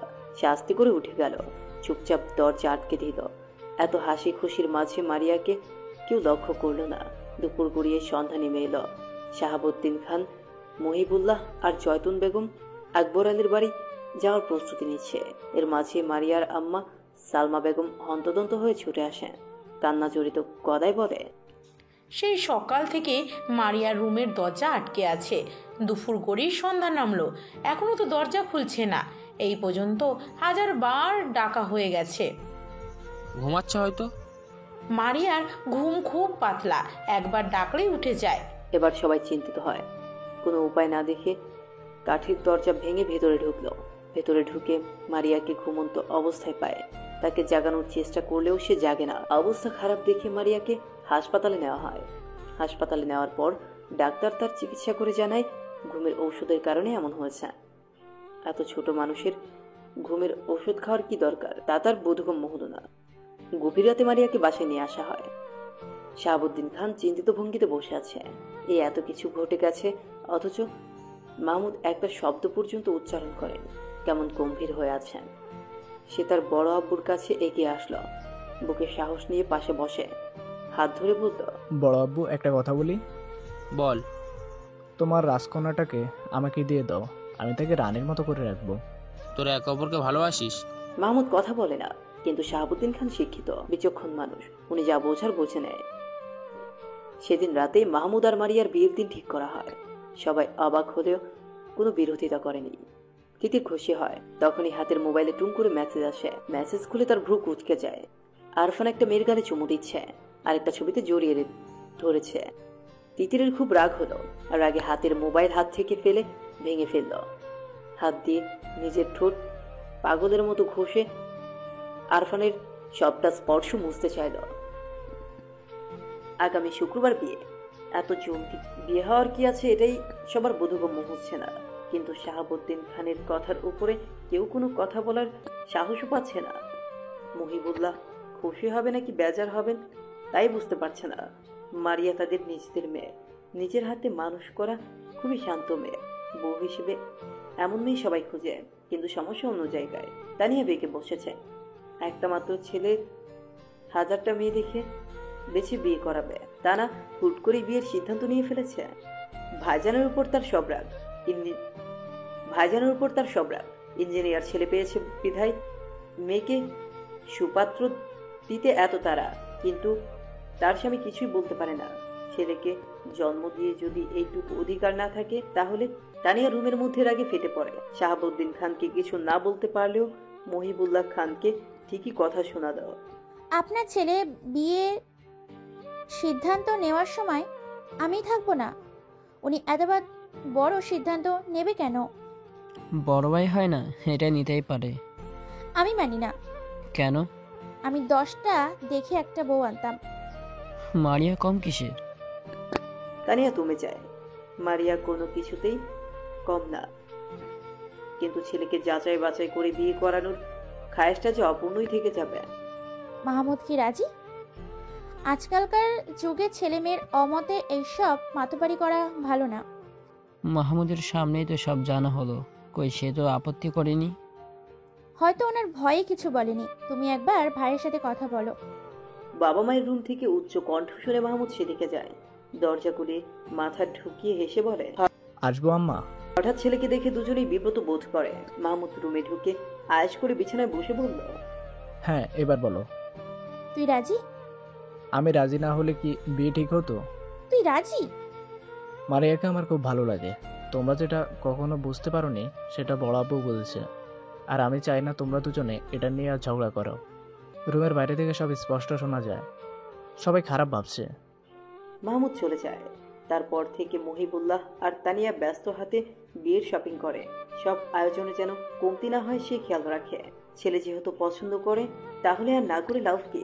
ভাইয়ের বিয়েতে তিতিরের খুশির অন্ত নেই, তাও কার সাথে? তার একমাত্র চাচাতো বোনের সাথে। বিয়ের বাকি মাত্র 2 দিন। এই 2 দিন তিতির নিজেকে খুব ব্যস্ত রেখেছে, কিন্তু বেহা এমন শুভ পুরুষের জন্য আলোচনা করে উঠেছে। সে শতভাগ শিওর যে আরফানের দেওয়া ছবিটা এডিট করা। আজকালকার যুগে এসে এইটুকু বোঝার ক্ষমতা তিতিরের আছে, কিন্তু তাকে এসব পাঠানোর মানে কি? কি বোঝাতে চায় বলটা? সে যে অভিমান করে আছে তা কি বোঝে না? মেয়েরা অভিমান করলে কি করতে হয় জানে না নাকি? ডাক্তার হচ্ছে, প্রচুর ডাক্তার হচ্ছে, মেয়েদের মনই বোঝে না সে নাকি আবার অপারেশন করবে। তিতিরের ভাবনার মাঝে পানি ঢেলে মিমিয়া তার রুমে আসে। তিতিরের পাশে বসে বলল, এরপর তো তোমার পালা আপু, কেমন লাগছে? পাকনা কথা বলবি না। পাকনা কথা কই বললাম? তাছাড়া তোমার আর কি লাগবে? বিয়ে তো আর দূরে হবে না, বিয়ে এই বাড়িতেই তো হবে। কি? নিমিয়া যেভাবে ছুটে এসেছিল আবার সেভাবেই ছুটে চলে যায়। তিতির ভাবে, নিমিয়া কি তার আর আরফানের কথা জানতে পেরেছে? না পারলে এসব বলবে কেন? তিতির চিন্তিত হয়। আরফান আর তার ব্যাপারটা কারো জানার কথা না। কালকে বিয়ে, আরফান মারিয়ার বড় ভাই, সে হিসেবে তার সবার আগে থাকার কথা ছিল, কিন্তু জোরে ক্লাসের জন্য যেতে পারেনি। এমন হুট করেই বা কেন মারিয়ার বিয়ে ঠিক করা হলো সেটাও বুঝে আসে না। পাত্রকে? পাত্র তারই ভাই মাহমুদ। আরফানের কাছে সব ব্যাপারটাই কেমন লাগে। কিন্তু মাহমুদ পাত্র হিসেবে যথেষ্ট ভালো। এই দিকটা দিয়ে অবশ্য ভালো হয়েছে। আর খারাপ দিকটা হলো তিতিরের সাথে কথা হচ্ছে না, তার স্বস্তি লাগছে না। সেদিন রাগের মাথায় ভুলভাল ছবি পাঠালেও পরে মনে হয়েছে কাজটা ঠিক হয়নি। বাচ্চাদের উপর রাগ করতে হয় না, বাচ্চাদের বোঝাতে হয় আদর করে। আদরের প্রসঙ্গ আসাতেই তার হাত গালে চলে যায়। বাচ্চাটাকে আদর করতে গিয়ে থাপ্পড় খেয়েছে। কই, তিতির তো একবারও ফোন করে সরি বললো না। আবার তার মাঝে অভিমানের দেয়াল টুই টুই করে বেড়ে যায়। বাড়ি এসে পুরোদমে কাজে লেগে পড়ে। ভুল করেও তিতিরের দিকে তাকায় না, কিন্তু কতক্ষণ না তাকিয়ে থাকা যায়। তিতির আশেপাশে থাকলে তার চোখ যেন চুম্বকের মতো টেনে ধরে। এই যে কালো 3 পিস পরে কেমন হেঁটে যাচ্ছে, তাকে দেখেও দেখছে না। আরফান ফোঁস করে শ্বাস ফেলে। তিতিরের যাওয়ার পানে তাকিয়ে থাকে, মনে মনে বলে, তোর খবর আছে তিতির? ছোটবেলা থেকেই লেখাপড়া ভালো লাগতো না আরশের, তাই তো মেট্রিক পাস করার পরে সিঙ্গাপুর চলে যায়। এই তো এই বছর প্রবাস জীবনের 5 বছরে পা দিল। বাড়িতে বিয়ের উৎসব, তাই এবার তাকে আসতেই হলো। তাছাড়া মাহমুদ তার ছোট হয়ে কিনা তার আগে বিয়ে করে ফেলছে। এই লজ্জাজনক কথা ঢাকতে হলেও তাকে এবার দেশমুখ হতেই হলো। সকালে বাড়িতে এসে পৌঁছেছে। বিয়ের বাড়ি বেশ ঝাঁকানাকা করে সাজানো। দেখি বিয়ে বিয়ে ফিল হচ্ছে, কালকে বিয়ে আর আজকে সে এলো। তার আশা নিয়েও বাড়িতে একটা হইচই বেঁধে গেছে। বাড়ির সব কিছুই আরো সে ঠিক লাগলো না। শুধুমাত্র তিতিরকে এত বড় হয়ে গেছে, আর দেখতেও একদম পরীর মতো সুন্দর। আরশের মনে হচ্ছে সে প্রথম দেখায় প্রেমে পড়ে গেছে। মাহমুদের বিয়েটা শেষ হলেই একটা ব্যবস্থা নিতে হবে। সে কখনোই ভাবেনি বাড়ি এসে এমন একটা পরী দেখা পাবে। বাড়িতে বিয়ের আমেজ লেগেছে ঠিক আছে, কিন্তু ঠিক নেই মারিয়া। সেদিন রাগের বশে ঘুমের ওষুধ খেলেও তাকে কেউ কোনো প্রশ্ন করেনি, বরং প্রশ্নের বদলে শুনতে হয়েছে বিয়ের সংবাদ।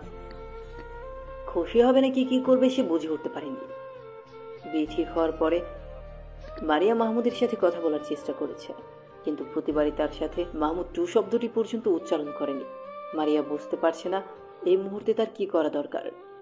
হলুদের অনুষ্ঠানে তিতির মনে সবটা রং দিয়ে সাজল। বারবার আরফানের সামনে দিয়ে হেঁটে হেঁটে গেল।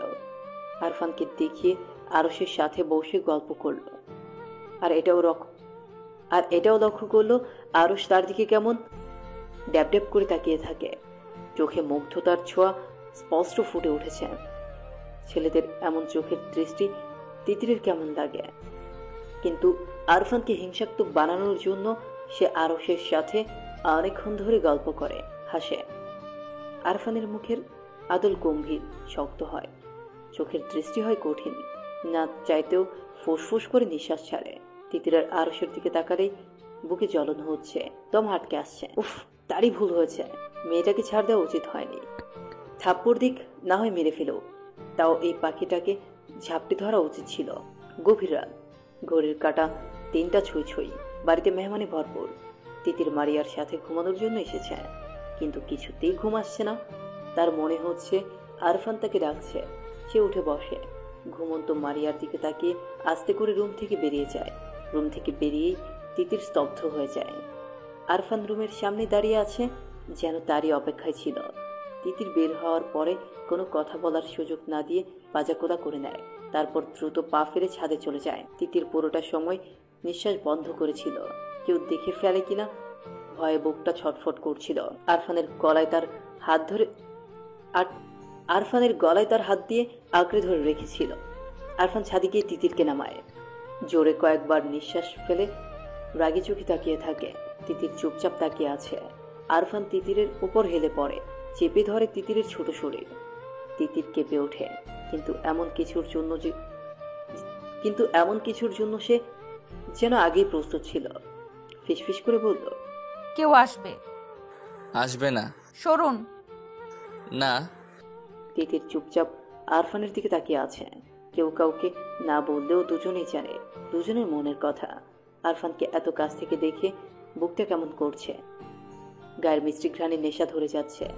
তিতির বিভোর হয়ে তাকিয়ে থাকে। আরফান তিতির আঙুলের ভাঁজে নিজের হাত শুয়ে বলল, আরশ ভাইয়ের এত কাছে কেন গেলি? ভাইয়া না, এমনি গল্প করলাম। আরফান তিতিরের গালে ছোট চুমু দিয়ে বলল, তুই কোনো ছেলের কাছে গেলে আমার একদম ভালো লাগে না। আর যাব না। আপনি কেন অন্য মেয়ের সাথে ছবি তুললেন, তাও এত খারাপ ভাবে? এডিট ছিল গাধি। আমি বুঝেছি। আমার পাখি তো, তাই সব বুঝে। তিতির আর আরফান একে অপরের দিকে বিভোর হয়ে তাকিয়ে থাকলো। তিতির আরফানের গালে হাত ছুঁয়ে আস্তে করে বলল, সেদিনের জন্য সরি, আমার ভুল হয়েছিল। ভালোবাসি তিতির পাখি, তোর মনে একটু জায়গা দিবি? আমি তোকে হিনা খুবই কষ্টে থাকি, মরে যাওয়ার প্রয়াস হয়, আমায় আরো বেশি দিন বাঁচতে দিবি? তিতির উত্তরে শক্ত করে আরফানকে জড়িয়ে ধরে ফিস ফিস করে বলল, খুব ভালোবাসি। আরফান তিতিরের ভালোবাসায় সাড়া দেয়। আজকের ভালোবাসা দুষ্টু মিষ্টি ছোঁয়া দুজনের সম্মতিতে হয়, ভালোবাসা গভীর হয়, দুজনের শ্বাস ঘন হয়ে মিলেমিশে একাকার হয়ে যায়। তিতির আদরে ঘুমিয়ে ওঠে, শক্ত করে আঁকড়ে ধরে আরফানের হাতের বাহু। আরফান হাসে, ফিস ফিস করে বলল, এইটুকু আদরেই এমন বেহাল দশা, তাহলে পরে কি হবে? তিতির হাসে, সেই হাসিতে মিশেছিল একরাশ লজ্জা। সে আরফানের বুকে মুখ ঢুকায়, আকাশের থালার মতো গোল চাকচা দুজনের ভালোবাসা দেখে হাসে। ইস, এভাবে যদি পূর্ণতা পেত তারা, সারা জীবন যদি এভাবেই আগলে রাখা যেত তার তিতিরকে। খুব ধুমধামে আনন্দের সাথে বাড়ির প্রথম বিয়ে অনুষ্ঠিত হলো। প্রথমে সবার মন একটু নাখোশ থাকলেও পরবর্তীতে মাহমুদের মনের কথা সবাই জানলে সবাই বেশ খুশি হয়। সে আনন্দে শাহাবুদ্দিন খানের কথা মেনে নেয়। বাড়ির মেয়ে বাড়িতেই থাকলো, ছেলের বউ হিসেবে বাড়ির শান্ত মেয়েটাকেই আনলো। এর চেয়ে আনন্দের আর কি হতে পারে? বোন আর চাচাতো ভাই দুজনের বিয়েতে কোনো কিছুর কমতি রাখতে রাজি না আরফান। মারিয়াকে পরীর মতো করে সাজানো হয়েছে। মারিয়াকে গম্ভীর মুখ মাহমুদের সাথে বসিয়ে ছবি তোলা হয়। মারিয়া কাচুমাচু করে মাহমুদের দিকে তাকায়। বেশে মাহমুদকে দেখার তীব্র ইচ্ছা দমিয়ে রাখতে পারেনি। সে তাকানোতে মাহমুদ তার দিকে রাগে চোখে গম্ভীর দৃষ্টি নিয়ে দেখে। মাহমুদের এমন দৃষ্টি দেখে মারিয়া ভরকে যায়। সোজা তাকিয়ে ভাবে, মাহমুদ এভাবে তাকাচ্ছে কেন? সে তো এখন তার স্ত্রী, তাহলে এভাবে তাকাবে কেন? একটু নরম করে আদর মাখা চোখে তো তাকাতেই পারত, তাই না? নাকি মাহমুদ তাকে বিয়ে করে সুখী না? হাজারো চিন্তায় জর্জরিত হয়ে মারিয়ার মন খারাপ হয়ে যায়। মুহূর্তে মুখের রং বদলে যায়। আরফান ছবি তুলছিল। সদ্য বিবাহিত স্বামী স্ত্রীর এমন গভীর রূপ দেখে বলল, দুজন একটু হাস, মুখটা এমন করে রেখেছিস কেন? আরফানের কথায় দুজনেই হাসার চেষ্টা করে। তিতির পাশ থেকে বলল, ভাইয়া একটু কাছে যাও, এত দূরে বসেছো কেন? তিতিরের কথায় মাহমুদের খুব রাগ হয়। চোখ পাকিয়ে বোনের দিকে তাকায়। ঠিক আছে, কিন্তু এত মানুষের মাঝে কিছু না বললে বাধু ছেলের মতো কাছে যায়। রোমান্টিক ভঙ্গিমায় কয়েকটা ছবি তুলে আবার আগের ভঙ্গিমায় বসে পড়ে। একটু সময়ের জন্য মাহমুদ যখন কাছে এসেছিল তখন মারিয়ার বুকটা ধুক ধুক করে জানান দিচ্ছিল মাহমুদ তার স্বামী, তার একান্ত ব্যক্তিগত পুরুষ। এই পুরুষটা কাগজে কদমে তার নামে লেখা হয়ে গেছে, এখন অন্তরে লেখা বাকি। মাহমুদের অন্তরে মারিয়া আছে কিনা তা সে জানে না, অবশ্য আস্তে আস্তে জেনে নেবে। তার দৃঢ় বিশ্বাস সে মাহমুদের ভালোবাসা জয় করে নেবে। মারিয়া আবার এটাও ভাবে যে মাহমুদ রাজি না হলে কি আর বিয়ে হতো? সব প্রশ্নের উত্তর রাতেই মিলবে। পৃথ্বীরাজকে লুকিয়ে বেড়াচ্ছে। এতদিনের চেনা চাচাতো ভাইকে নিজের সঙ্গী হিসেবে ভাবতেই গাল ভারী হচ্ছে। না চাইতে মুখে লাজুক হাসি চলে আসছে। আরফানের মুখোমুখি হলেই রাতের তীব্র ভালোবাসার মুহূর্ত সিনেমার পর্দার মতো চোখের সামনে ভেসে উঠছে। এত করে লজ্জা রাঙা মুখে লাল আভার পরিমাণ যেন তরতর করে বাড়ছে। আরফানও কম দুষ্ট না, সে তিতিরকে দেখলেই চোখ মারছে, দুষ্টুমি মাখা চোখে বারবার তার দিকে তাকাচ্ছে। তিতির নিজেকে যথাসম্ভব সংযত রাখছে। তার কেন যেন মনে হচ্ছে তার মনের কথা বাড়ি সবাই জেনে যাবে।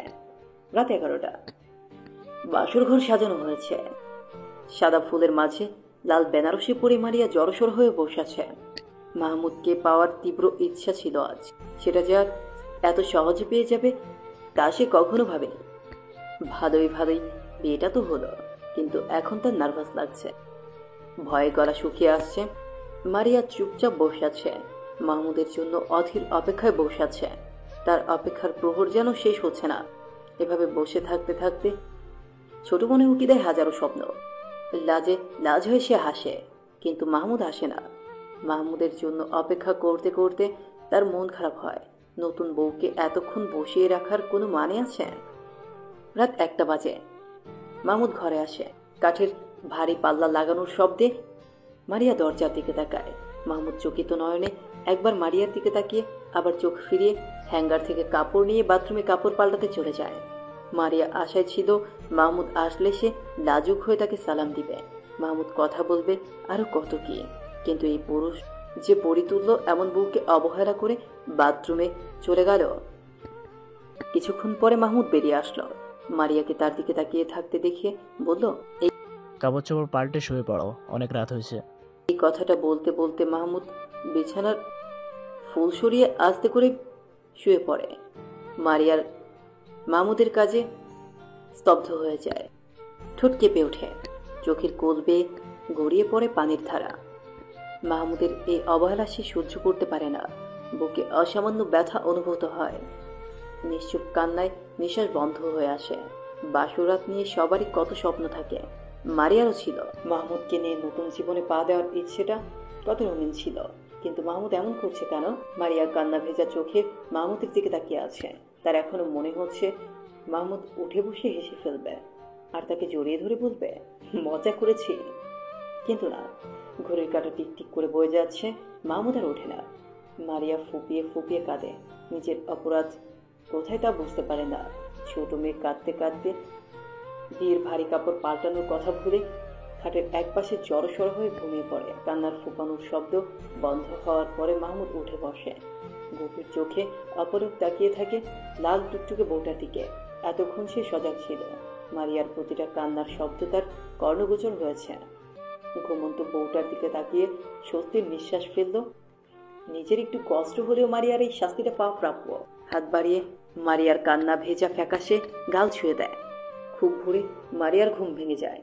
পাশে ঘুমন্ত মাহমুদকে দেখে নতুন জীবনে পদার্পণের কথা মনে পড়ে।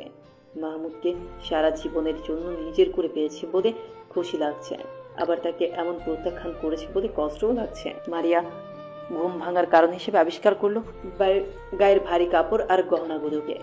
এগুলোর কারণে গরমে ঘুম ভেঙে গিয়েছে। নতুন বউ হিসেবে আজকে তার নতুন শাড়ি পরার কথা। সে অনুযায়ী মারিয়া নতুন কাপড় হাতে নিয়ে বাথরুমে ঢুকে যায়। হালকা গোলাপি শাড়ি পরে বাথরুম থেকে বেরিয়ে মারিয়া হতভম্ব হয়ে যায়, কারণ ততক্ষণে মাহমুদ কাপড় পরে রেডি। মাহমুদের প্রস্তুতির জোগাড় দেখে বুঝতে পারে মাহমুদ ঢাকায় চলে যাচ্ছে। মাহমুদ মারিয়ার দিকে এক পলক তাকিয়ে বেরিয়ে যায়। মাহমুদের এমন কাজে মারিয়া চুপচাপ দাঁড়িয়ে কেঁদে ফেলে। মাহমুদ তো এত নিষ্ঠুর ছিল না, তাহলে হঠাৎ এমন নিষ্ঠুর আচরণ করছে কেন? 15 দিন পরে সুফিয়া খানম সবার সাথে আলোচনায় বসে। আম্মা, আর সেটা তো একটা ব্যবস্থা করা দরকার। হ্যাঁ, তা তো করা লাগবেই।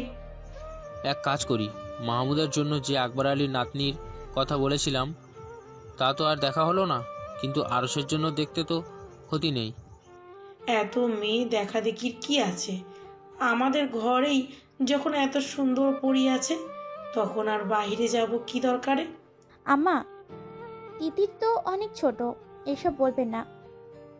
তুমি চুপ থাকো। মহিলাদের এত কথা বল ভালো না।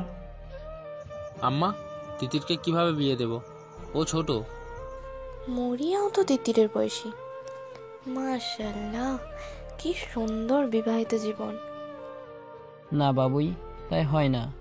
আমার একটা মেয়ে, আমার অনেক স্বপ্ন। আমার ছেলে কি ফলানো?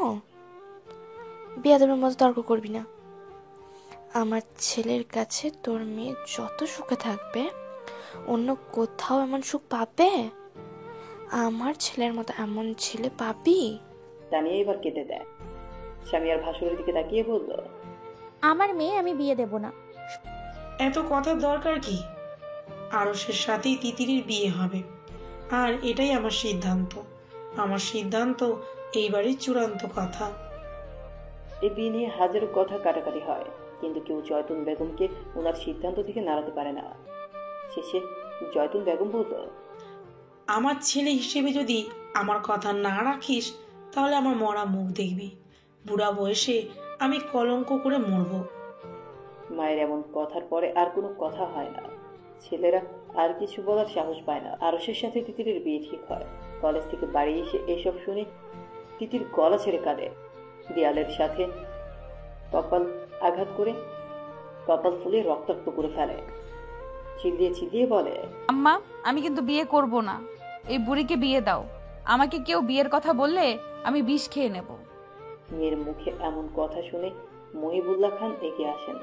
ওনার আম্মাকে উনি অনেক মান্যগণ্য করেন। মেয়ের গালে থাপ্পড় দিয়ে বলে, এত কথা বলিস কেন? বিয়ে ঠিক হয়েছে, বিয়ে হবে, এত কথা বলবি কেন? তিতির রুমে গিয়ে আরফানকে ফোন দেয়, কিন্তু ফোন বন্ধ ফোনের দিকে তাকিয়ে তিতির কেটে দেয়। তিতির সিদ্ধান্ত নেয় যে আরফানের কথা সবাইকে বলে দিবে। চুপ থেকে প্রিয় মানুষকে হারানোর কোনো মানে হয় না। সে শেষবারের মতো আরফানের নাম্বারে ফোন দেয়। এবার ফোন রিসিভ হয়। ও পাশ থেকে আদুরু কণ্ঠ ভেসে আসে, সরি সোনা, আমি ক্লাসে ছিলাম। তুমি কতগুলো ফোন দিয়েছো। আমাকে কি খুব মিস করছে আমার তিতিরটা? আমাকে তো বিয়ে দিয়ে দিচ্ছে। বাচ্চা মেয়েকে বিয়ে করবে কে? সত্যি আপনার বিশ্বাস হচ্ছে না?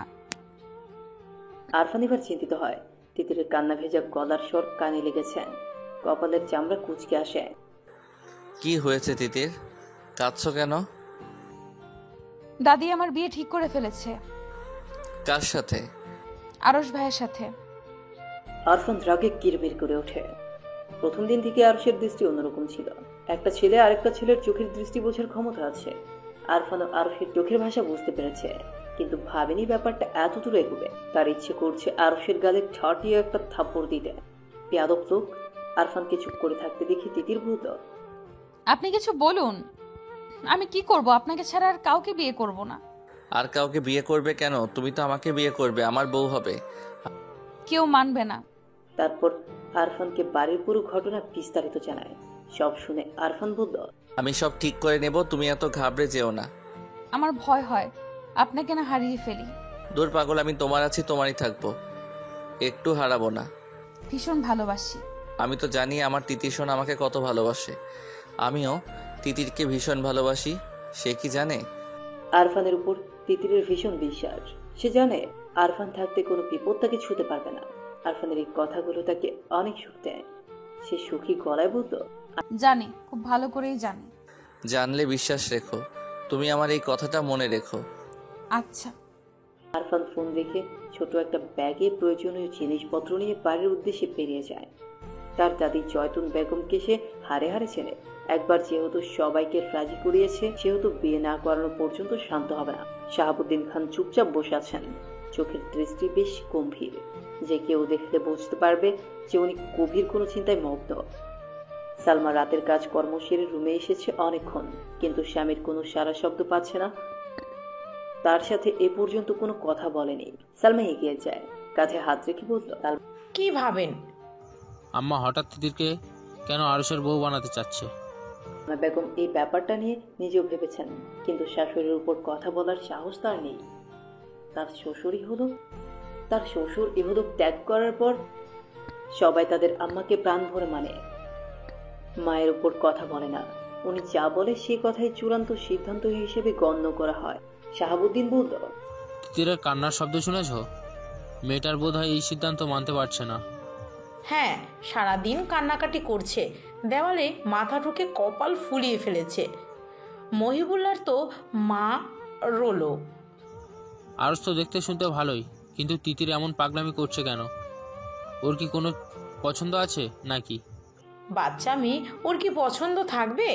তাছাড়া এমন কোনো ভাবভঙ্গিমা তো দেখিনি।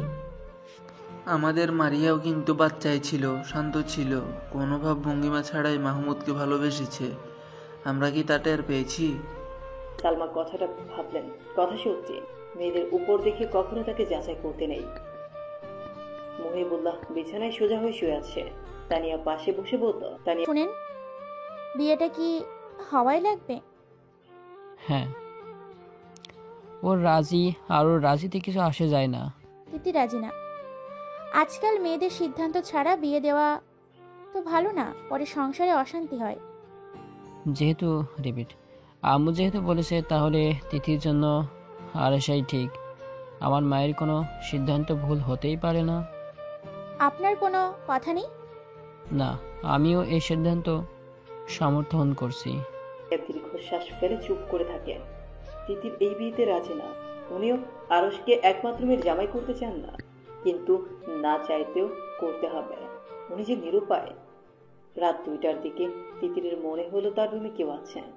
ড্রিম লাইটের আলোয় সে দেখতে পায় এক মানব এক দৃষ্টিতে তার দিকে তাকিয়ে আছে। এত রাতে তার রুমে কে আসতে পারে তা ভেবেই তিতিরের গলা শুকিয়ে যায়। মনে মনে ভাবে এটা বুঝি আরশকে ভেবেই তিতির চিৎকার করার প্রস্তুতি নেয়। মানুষটা বুঝি তিতিরের মনের কথা স্পষ্ট শুনতে পেল, তাই তখনই আলতো করে তিতিরের গাল ছুঁয়ে দেয়। তিতির চমকে ওঠে। অসময়ে প্রিয় স্পর্শ পেয়ে অবিশ্বাসের চোখে তাকিয়ে থাকে। চোখ থেকে ঘুম ঘুম ভাব ছুটে পরিচিত প্রিয় পারফিউমের গন্ধে। বাড়ানো হাতটা আঁকড়ে ধরে নিজেকে বোঝাতে চায় এটা স্বপ্ন না, এটা বাস্তব। আবছা অন্ধকারে আরফানের পশম ভরা পুরুষালী হাতে তিতির পাগলের মতো চুমু দেয়। হাতটা টেনে গালে মিশিয়ে নেয়। তিতিরের কাজে আরফান বলে, পাগল মেয়ে। তিতির সত্যি পাগলের মতো কেঁদে ফেলে। হঠাৎ তিতিরের কান্নায় আরফান বিচলিত হয়, উঠে লাইট জ্বালিয়ে দেয়। তিতির আসাম করে বসে কাঁদছে। লাইটের আলোয় আরফান দেখতে পায় ফর্সা গায়ের তিতিরের কপাল কালচে দাগরত, গোলগাল গালে আঙুলের ছাপ ফুটে উঠেছে। প্রিয়তমার চেহারায় এমন দাগ দেখে তার বুকটা মুচড়ে ওঠে। দ্রুত তিতিরের কাছে এগিয়ে যায়, নরম স্পর্শে তিতিরের কপাল ছুঁয়ে দেয়। গালের ফোদা অংশে হাত বুলিয়ে বলল, এসব কি? বিয়ে দিয়ে দিচ্ছে, তাই আগে দেয়ালে আঘাত করেছি। তাই বলে নিজেকে আঘাত করতে হবে? আমি আছি না। আরফান ভীষণ যত্ন নিয়ে তিতিরের আঘাত ছুঁয়ে ছুঁয়ে দেখে। তিতির কিছুক্ষণ চুপ করে থেকে বলল, ভুল হয়েছে। জীবনে যেমন পরিস্থিতি আসুক না কেন কখনো নিজেকে আঘাত করার কথা ভাববে না, মনে থাকবে? আর গালের আঘাতটা? আব্বা বিয়ে করব না বলাতে মেরেছে। আরফান যত্ন আদর দিয়ে তিতিরের গাল ছুঁয়ে দেয়। তারপর লাইট নিভিয়ে আস্তে করে দুজন বাড়ি থেকে বের হয়ে যায়। তিতির বারবার জিজ্ঞেস করে কোথায় যাচ্ছে, কিন্তু আরফান চুপ থাকতে বলে। এত রাতে আসতে গেলেন কেন? আমার প্রেমিকার বিয়ে হয়ে যাচ্ছে, আমি ঢাকায় বসে থাকবো? হোক বিয়ে, তাতে কি? আমাকে মেরে ফেলতে চাস নাকি? যদি মেরে ফেলতে চাস তাহলে বিয়ে করে নে। তিতির হেসে আরফানের হাত আঁকড়ে ধরে। আরফান আবার বলল, তুমি পারবে আমাকে ছেড়ে অন্য কাউকে বিয়ে করতে? আমিও মরে যাব। ইস, একদম আমার আত্মা তুমি। তিতিরের কথা শুনে আরফান হাসে। নদীর তীরে এসে থামার পরে তিতির মুগ্ধ চোখে নদীর দিকে তাকিয়ে থাকে। ভরা জোছনায় নদীর পানির টলমল দৃশ্যবান। আকাশে বিশাল থালার মতো চাঁদ। মাঝে মাঝে ঝিঝি পোকার লোকচুরি চোখে পড়ছে। তিতির হাসে, বিড়বিড় করে বলল, এত সুন্দর। বাড়িতে যাওয়ার সময় এমন দৃশ্য দেখে ভাবলাম আমার তিতিরকে এই সৌন্দর্য থেকে বঞ্চিত করা ঠিক হবে না, তাই তো তোমাকে নিয়ে আসলাম। মন ভালো লাগছে? খুব। দুজনে ঘাটে বাঁধা একটা নৌকায় উঠে বসে। তিতির বলল, নৌকা চালাবে কে? আমি চালাবো। আমি তোমার মাঝি। উজান গাঙ্গে বৈঠা বাইয়া লইয়া যাবো শ্বশুর বাড়ি। যদি কন্যা থাকো তুমি রাজি? সারাদিনের কান্না টেনশন সব ভুলে আরফানের ছন্দ শুনে খিলখিল করে হেসে ওঠে। ভীষণ আহ্লাদি গলায় বলল, মাঝি আমারে তোমার মন পাজরে নিয়ে যাও, যেখানে কেউ খুঁজে পাবে না। আর একটু অপেক্ষা করো সুন্দরী, এই মাঝি তোমাকে সমুদ্রে ডুবিয়ে আবার উঠাবে। সাঁতার জানো তো? সাঁতার জানি না, তবে মাঝির সাথে থাকতে চিন্তাও করি না। মাঝি শিখাবে। হ্যাঁ, খুব ভালো করে শিখাবো। তিতির নৌকার পাটারনে মাথা রেখে শুয়ে পড়ল। আরফানের দিকে তাকিয়ে বলল, সারা জীবনের জন্য তুমি আমার মাঝি হয়েই থেকো, আমার উজান ঘাটের মাঝি। থাকবো। শুনছো চাঁদ, এই মাঝি আমার, শুধু আমার। তুমি সাক্ষী থাকলে কিন্তু। তিতির তারাভরা আকাশের দিকে তাকিয়ে মুগ্ধ হয়। এত সুন্দর রাতের আকাশে আগে কখনো দেখেনি, কিংবা কখনো এর রূপ উপভোগ করার চেষ্টা করেনি। আজকে এমন মধুর রাত উপভোগ করানোর জন্য সে আরফানের উপর কৃতজ্ঞ। মাঝ নদীতে যাওয়ার পরে আরফান নৌকার বোঝা তুলে নেয়। ধীর পায়ে গিয়ে তিতিরের কাছে যায়। আরফানের উপস্থিতিতে তিতির চোখ খুলে তাকায়, মিষ্টি করে হাসে। আরফান দাঁড়িয়ে থাকে। আরফানকে দাঁড়িয়ে থাকতে দেখে তিতির দাঁড়ায়। দুজন দাঁড়ানোর জন্য নৌকা তুলে ওঠে। ভয় পেয়ে তিতির আরফানের হাত আঁকড়ে ধরে। আরফান হেসে তিতিরকে কাছে টেনে নেয়। সহস্য গলায় কৌতুক করে বলল, মাঝিকে সারা জীবনের জন্য চাও, আবার নৌকায় সামান্য দোলায় ভয় পাও? এমন হলে তো হবে না অসুন্দরী। হবে হবে, এই সুন্দরীর জন্য সব হবে। রাতের জোরালো হাওয়ায় নৌকা আপনা আপনি চলছে। তিতির সামনের দিকে তাকিয়ে বলল, টাইটানিক ছবিটা দেখেছো? অনেকবার, কতবার দেখেছি তার হিসাব নেই। জাহাজে রোজ আর জ্যাক যেমন পাখি হয়েছিল, চলো না তেমন পাখি হই। ঝুমরা ঝিঝি পোকার ঝিঝি ডাক ব্যতীত আর কোনো শব্দ নেই। চারপাশ স্তব্ধ হয়ে আছে। আকাশের চাঁদ তারা মিটিমিটি হেসে যেন তাদের ভালোবাসা দেখছেন। এমন মধুর পরিবেশে যদি প্রিয়তম পাশে থাকে, তাহলে আরফান ঠিক থাকে কি করে? কোনো নেশাদ্রব্য সেবন না করে তিতিরের নেশায় আসক্ত হয়। নিজেকে হারাতে ইচ্ছে করে ছোট তিতিরের মাঝে বেসামাল ইচ্ছেরা আশকারা দেয়। তার এমন দিশেহারা অবস্থায় তিতির যখন আবদার করে সে রোজার জ্যাকের মতো পাখি হতে চায়, তখন আরফানের ইচ্ছে করে জ্যাকের মতো রোজকে আদর করতে, একটু ছন্ন ছাড়া হতে। আরফান নিজেকে শান্ত করতে জোরে নিঃশ্বাস ফেলে। তিতির আরফানের শান্ত অথচ চঞ্চল চোখের দিকে তাকায়। তার বুকের খাঁচায় হৃৎপিণ্ডটা বেসামাল ভাবে লাফাচ্ছে। আরফানকে খুব ভালোবাসতে ইচ্ছে করছে, পাগলের মতো আরফানের বুকে লেপটে থাকতে ইচ্ছে করছে। তিতির খুব ভালো করে জানে এই ভাবনাগুলো ভাবা অন্যায়, কিন্তু তার অবাধ্য পাগলাটে মন এগুলো ভাবছে। নিঝুম রাতে প্রিয় মানুষের আঙুলের ছোঁয়া তার বুক কাঁপিয়ে দিচ্ছে। আরফানের এমন শান্ত চোখের দৃষ্টি তাকে আরো পাগল করে দিচ্ছে। আরফানের গায়ের ভীষণ পরিচিত ঘ্রাণটা এত ভালো লাগছে। আরফান হাসে, হাত দিয়ে তিতিরের দুই হাত আঁকড়ে ধরে পাখির মতো ডানা মেলে, দুজন চোখ বন্ধ করে রাখে। খোলা নদীর উত্তাল বাতাস এই কপত কপতিকে নিবিড় ভাবে ছুঁয়ে যায়। আরফান তিতিরের কানের কাছে মুখ নিয়ে ফিস ফিস করে বলল, ভালো লাগছে? ভীষণ। আরফান তিতিরের দিকে তাকিয়ে থাকে। তিতির আরফানের বুকের সাথে পিঠ লাগিয়ে সামনে চোখ বন্ধ করেছিল, কিন্তু হঠাৎ অনুভব করে গলায় ঠোঁটের স্পর্শ। তিতিরের সর্বাঙ্গ কেঁপে ওঠে, অবশ হয়ে আসতে চায় হাত পা। সে চোখ খুলে তাকায়, মাথা ঘুরিয়ে আরফানের দিকে তাকায়। আরফানকে তখন অন্যরকম লাগছিল, নেশায় আচ্ছন্ন হয়েছিল। দুজনের চোখে চোখে কথা হয়। আরফান টুক করে তিতিরের ঠোঁট স্পর্শ করে বলল, ভালোবাসি। তিতির এক দৃষ্টিতে তাকিয়ে আছে। তিতিরের চোখের ভাষায় কিছু ছিল যা আরফানের বুক কাঁপিয়ে দিল। মাঝ নদীতে এক গভীর চুম্বনের সূচনা হলো। উন্মাদ হয়ে গেল দুজন। কিছুক্ষণ পরে আরফান শক্ত করে তিতিরকে আঁকড়ে ধরে ফিসফিস করে বলল, আমি সবাইকে মানিয়ে জলদি বিয়ে করে নেব, প্রমিস। তুমি খুব দুষ্টু, আমি তোমাকে বিয়ে করব না। কাকে করবে? আরশকে? না, তোমাকে। নৌকার পাটার তনে দুজন শুয়ে আকাশের দিকে তাকিয়ে থাকে। চাঁদটা কেমন ঝলমল করছে। তিতিরের মনে হলো একটু আগে তাদের ভালোবাসার সাক্ষী হয়ে চাঁদ হাসছে। সে লজ্জা পায়, আরফানকে জড়িয়ে ধরে। আরফান বলল, কি হলো? চাঁদ সব দেখে নিয়েছে। তিতিরের কথায় আরফান হু হু করে হেসে ওঠে। এই মেয়েটা কাছে থাকলে দুনিয়া এত সুখী লাগে। সে তিতিরের কপালে ভালোবাসার স্পর্শ এঁকে দেয়। চাঁদকে সাক্ষী রেখে মাঝিকে পার্মানেন্ট করেছ। চাঁদকে সাক্ষী রেখেই মাঝির আদরে আদরি হলে। তুমিই আমার মাঝি। আজকে আমার তিতির আমাকে তুমি করে বলছে। আরফান হাত বাড়িয়ে নদী থেকে পানি এনে তিতিরের গায়ে দেয় আর বলে, মাঝিরা দুষ্টুই হয় গো সুন্দরী। গভীর রাত, সবাই ঘুমালেও মারিয়ার চোখের তারায় যেন ঘুমের দেখা নেই। মাহমুদ তার ঘুম কেড়ে নিয়েছে। কি নিদারুণ ব্যথায় তাকে জড়িয়ে রেখেছে। তাকে লোকটা জানে উনি এত নিষ্ঠুর, এটা মারিয়ার জানা ছিল না। আগে না হয় মারিয়া ওনার কেউ ছিল না, কিন্তু এখন তো মারিয়া ওনার স্ত্রী। আচ্ছা, এটা মানা গেল যে সারাদিন কাজ নিয়ে ব্যস্ত থাকে, তাই মারিয়ার কথা মনে করার সুযোগ পায় না। কিন্তু রাতেও কি কাজ করে? এমন একান্ত নিরিবিলি রাতে কি তার কথা মনে হয় না? মাহমুদের কথা ভাবতে ভাবতে মারিয়ার গাল ভিজে ওঠে। কান্না করা যেন তার নিয়মিত রুটিন হয়ে গিয়েছে। মাহমুদ বাড়ি আসে না, এটা একরকম শাস্তি, কিন্তু মোবাইলের নাম্বার ব্ল্যাকলিস্ট রাখার মানে কি? মারিয়া যে যোগাযোগ করবে এমন একটা রাস্তাও সে খুলে রাখেনি। মারিয়া হঠাৎ বুঝতে পারে তার মোবাইলটা মৃদু কেঁপে উঠছে। সে পানি ভরা চোখে ঝাপসা দৃষ্টি মিলে মোবাইলের দিকে তাকায়। এত রাতে কে ফোন দেবে? মাহমুদের কল দেখে আনন্দে মারিয়ার দম বন্ধ হয়ে যায়। কাপা কাপা হাতে ফোন রিসিভ করতে গেলেই তা কেটে যায়। মারিয়া হতভম্ব হয়ে তাকিয়ে থাকে। ফোন রিসিভ করার আগেই কেটে গেল। আফসোসে মারিয়ার মরে যেতে ইচ্ছে করলো। তখনই আবার ফোন এলো। মারিয়ার সাথে সাথে রিসিভ করে, কিন্তু কথা বলতে পারে না। কোনো এক অজানা কারণে তার গলা দিয়ে কথা আসছে না।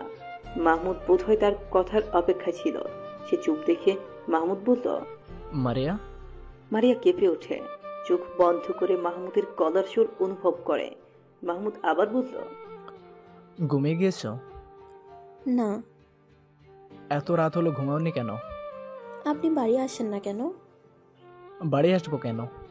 কেন আসবেন জানেন না? না। ও আচ্ছা। কি আচ্ছা? আসতে হবে না। তুমি কি আমার উপর রাগ করে আছো? না। মারিয়া শোনো, হুম। তোমার জন্য একটা সারপ্রাইজ আছে। কি সারপ্রাইজ? কালকে বাড়িতে আসছি। মারিয়ার হাত পা ঠান্ডা হয়ে যায়। তাকে এক গ্রাস লজ্জা এসে ঝাঁপটে ধরে। সে কট করে ফোনটা কেটে দেয়। ইস, এত লজ্জা লাগছে কেন? সকালে ঘুম ভাঙার পরে তিতিরের ঠোঁটের কোণে মিষ্টি হাসি লেগে থাকে। খুশি মনে নাস্তা করতে যায়। খাবার টেবিলে এমন হাস্যোজ্জ্বল চেহারা তিতিরকে দেখে সবাই অবাক হয়। কালকে সারাদিন বিয়ে করবে না বলে কান্নাকাটি করেছে, আর আজকে কিনা এত খুশি। সবাইকে তার দিকে এমন করে তাকিয়ে থাকতে দেখে তিতির ভ্রু কোঁচকায়। ইশারায় জিজ্ঞেস করে, কি? জয়তুন বেগম আরফানের মা সালমার দিকে তাকিয়ে বলল, দেখছো সালমা, বিয়ের কথা শুনলে প্রথম প্রথম মেয়েরা একটু কাঁদে, তারপর ঠিক হয়ে যায়। জয়তুন বেগমের কথা শুনে তিতিরের মুখের হাসি উঠে যায়। সে যে আরফানের সান্নিধ্যে এসে এমন খুশি হয়েছে তা কি করে বোঝাবে? মুখ অন্ধকার করে বলতো, এই জন্য কি হাসতেও পারবো না? আমি বলেই দিয়েছি বিয়ে করব না। তুমি বেশি বুঝো দাদি। মহিবুল্লাহ তার মায়ের প্রতি অগাধ সম্মান। তার মায়ের মুখের উপরে কথা বলা একদম পছন্দ করেন না। মেয়ের এমন চটাং চটাং কথায় উনি বিরক্ত হয়।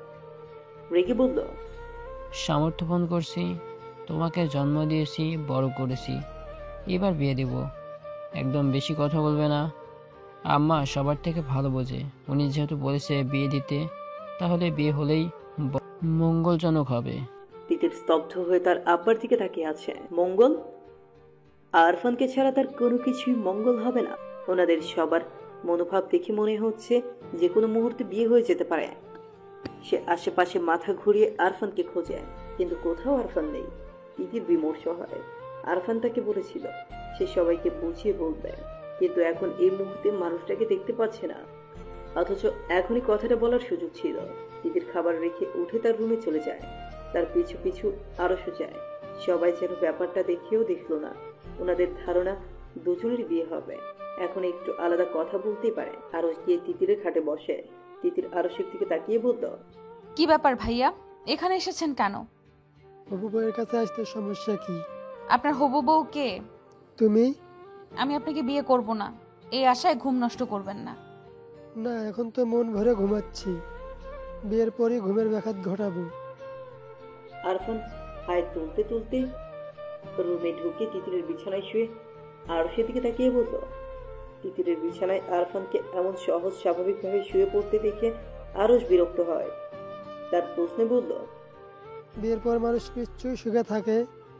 এত পড়ালেখা করে কি করলি যদি এটাই না বুঝিস? না মানে দুঃখেও তো ঘুম না আসতে পারে। তিতির আমাকে কোনো দুঃখ দেবে না, তাই না তিতির? আমি তো আপনাকে বিয়েই করব না। তিতিরের কথায় আরফান হু হু করে হেসে ওঠে। আরশ বলল, তা আজকে রাতে দেখা যাবে। আরশ চলে গেলেও তিতির স্তব্ধ হয়ে তাকিয়ে থাকে। আরফান হাতের ইশারায় তিতিরকে চুমু দিয়ে বলল, নো চাপ বেবি, मैं हूं ना। তিতির হাসে। আরফান উঠে বেরিয়ে যায়।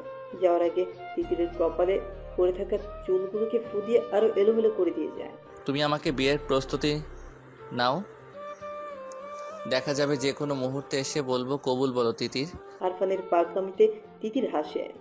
আরশের পক্ষে যদি বাড়ির সবাই থাকে তাহলে শুধু আরফানের পক্ষে সে একা থাকবে। তার স্থির বিশ্বাস যে আরফান তাকে নিজের করে নিতে পারবে।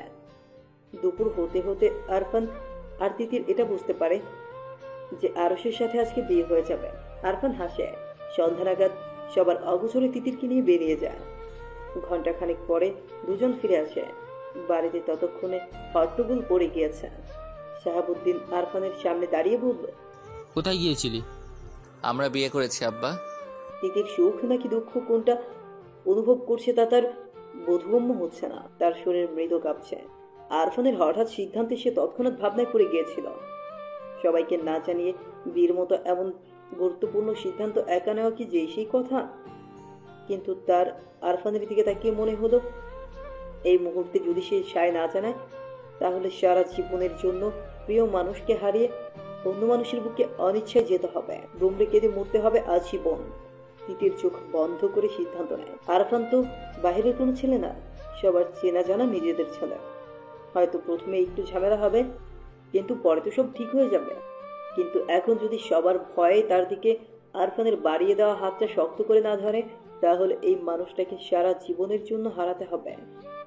এটা তিতির কখনোই মানতে পারবে না। তাছাড়া তার ভালোবাসি কি এতই ঠুমকো নাকি যে হাত ছেড়ে দিবে? সবার রৌদ্র মূর্তি দেখে তিতিরের বুকটা ধরাস ধরস করে কেঁপে ওঠে। সে আরফানের পিছনে গিয়ে দাঁড়ায়। সবকিছু আরফানই মোকাবেলা করবে। আরফান তার সদ্য বিবাহিতা স্ত্রীর দিকে তাকিয়ে বুঝতে পারে তিতির ভয় পাচ্ছে। সে সবার অগোচরে হাতের মৃদু চাপে তাকে আশ্বস্ত করে দেয়। তিতির আরফানের পিঠের কাছে শার্ট শক্ত করে ধরে। শাহাবুদ্দিন খান আরফানের দিকে শক্ত চোখে তাকিয়ে আছে। আরফান সবার দিকে তাকিয়ে মনোভাব বোঝার চেষ্টা করছে। শাহাবুদ্দিন খান কোনো কথা না বলে ঠাস করে আরফানের গালে থাপ্পড় দিয়ে ফেলেন। ওনার এমন কাজে উপস্থিত সবাই হতভম্ব হয়ে যায়। শাহাবুদ্দিন খান আর মারার আগে সালমা বেগম ছেলেকে আঁকড়ে ধরে বাধা দেয়। গায়ে হাত তুলেন কেন? ছেলে কি এখনো ছোট আছে? যা বলবেন মুখে বলেন। তুমি সামনে দাঁড়িয়েছো কেন? ওকে কথা বলতে দাও। সালমা বেগম সরে দাঁড়ান। আরফান মাথা নিচু করে দাঁড়িয়ে আছে। আরফানের এখনো বিশ্বাস হচ্ছে না যে তার আব্বা তাকে মেরেছে। তার মুখের থমথমে ভাব পেছনে দাঁড়ানো তিতিরও টের পায়। সে টুকরি কেঁদে ওঠে। শাহাবুদ্দিন খান বলল, আর এমন কাজ করার মানে কি? বিয়ের বয়স হয়েছে না? বিয়ের বয়স হয়েছে তো আমাকে বলতি। তাছাড়া বিয়ে করার জন্য কি দেশে আর মেয়ে ছিল না? ওর ভাই আমার বোনকে বিয়ে করেছে, তাই আমি ওকে বিয়ে করেছি। আরফানের এমন যুক্তি শুনে সবাই হতভম্ব হয়ে যায়। জয়তুন বেগমের এমন সিদ্ধান্ত যে আরফান হাতের তুড়িতে নষ্ট করে দেবে তা কে জানতো? উনি রাগে লাল হয়ে বলল, বিয়াদবের মতো কথা বলিস না। আরফান তার দাদির দিকে তাকায় কিন্তু কিছু বলে না। শাহাবুদ্দিন খান বলল, মাহমুদ মারিয়াকে বিয়ে করেছে বলে তুই তিতিরকে বিয়ে করেছিস? হ্যাঁ। এটা কোনো কারণ হতে পারে না, সঠিক কারণ বল। এটাই কারণ। শাহাবুদ্দিন খান ওনার ছেলেকে ভালোভাবেই চিনেন। ছেলের মুখের কথায় এক, চোখের ভাষায় এক। উনি গম্ভীর গলায় বলল, থাপড়ে দাঁত ফেলে দেবো বেয়াদব। আরফানের তার আব্বার রাগ সম্পর্কে ধারণা আছে। সে গম্ভীর গলায় কারণটা বলল। মুখের ভাব এমন যেন খুবই গুরুত্বপূর্ণ কাজ সম্পাদন করেছে। আমি তিতিরকে ভালোবাসি। আরফানের এমন সরল স্বীকারোক্তিতে সবাই হতবাক। কে কি রকম প্রতিক্রিয়া দেবে সেটাই বুঝে উঠতে পারছে না। আরফান আর তিতিরের মাঝেও যে এমন সম্পর্ক থাকতে পারে তা বোধহয় কারো মাথায় ছিল না। সবাই যখন আশ্চর্য হয়ে কথা বলার ভাষা হারিয়ে নির্বাক, তখন শাহাবুদ্দিন খান স্বাভাবিক যেন উনি এই ব্যাপারে সম্পূর্ণ জানতেন। ভালোবাসিস সেটা বললেই হতো, এমন কাজ করার দরকার কি? বলার সুযোগ ছিল নাকি? তার আগেই যে বিয়ে দিয়ে দিচ্ছেন। আর তিতিরকে বিয়ে দেওয়ার ব্যাপারটা কি আমি বসে বসে দেখব? তাই বলে তুই তিতিরকে জোর করে বিয়ে করেছিস? মানে বড় আব্বু, এই বিয়েতে আমার সম্মতি ছিল। জয়তুন বেগম ওনার ছোট ছেলের দিকে তাকায়। মহিবুল্লাহ খান যদিও রেগেছিলেন, কিন্তু ভাই যেখানে নিজের ছেলেকে শাসন করছে সেখানে উনি আর কি বলবেন ভেবে পান না। কিন্তু এখন মেয়ের কথা শুনে ওনার মাথায় রক্ত চড়ে যায়। ক্ষিপ্ত গতিতে মেয়ের দিকে যায়। আরফানের পেছন থেকে তিতিরকে টেনে সামনে এনে তাকে মারতে প্রস্তুত হয়। তিতিরকে আঘাত করার আগে আরফান তিতিরকে আঁকড়ে নিজের কাছে নিয়ে বলল, খবরদার চাচ্চু, তিতির এখন শুধুমাত্র আপনার মেয়ে না, সে এখন আমার স্ত্রী। আর আমার সামনে আমার স্ত্রীকে আঘাত করার কথা ভাববেন না। আরফানের এমন প্রতিরোধী মনোভাবে সবাই তার দিকে তাকিয়ে থাকে। তানিয়া বেগম সুখী হবেন নাকি মেয়ের উপর রেগে যাবেন তা ঠিক বুঝতে পারছে না।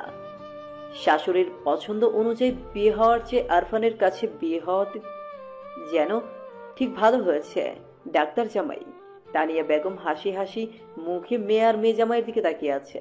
এই যে আরফান ওনার মেয়েকে আগলে রেখে ওনার স্বামীর আঘাত থেকে রক্ষা করলো, এই ব্যাপারটা দেখে উনি আরফানের পক্ষে চলে গেলেন। কজন স্বামী নিজের স্ত্রীকে এমন আগলে রাখে? আরস পরিস্থিতি দেখে যদিও কষ্ট পেয়েছে, কিন্তু এখন শত কথা কাটাকাটি মারামারি করলেও কি তিতির আর তার হবে? হবে না।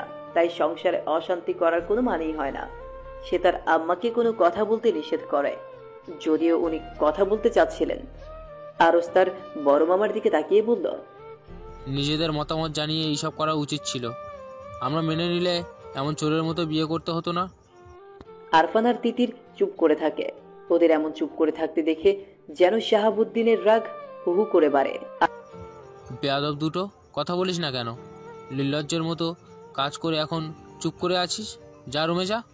আরফান হাসে, তিতিরের হাত ধরে তাকে রুমের দিকে নিয়ে যেতে চায়।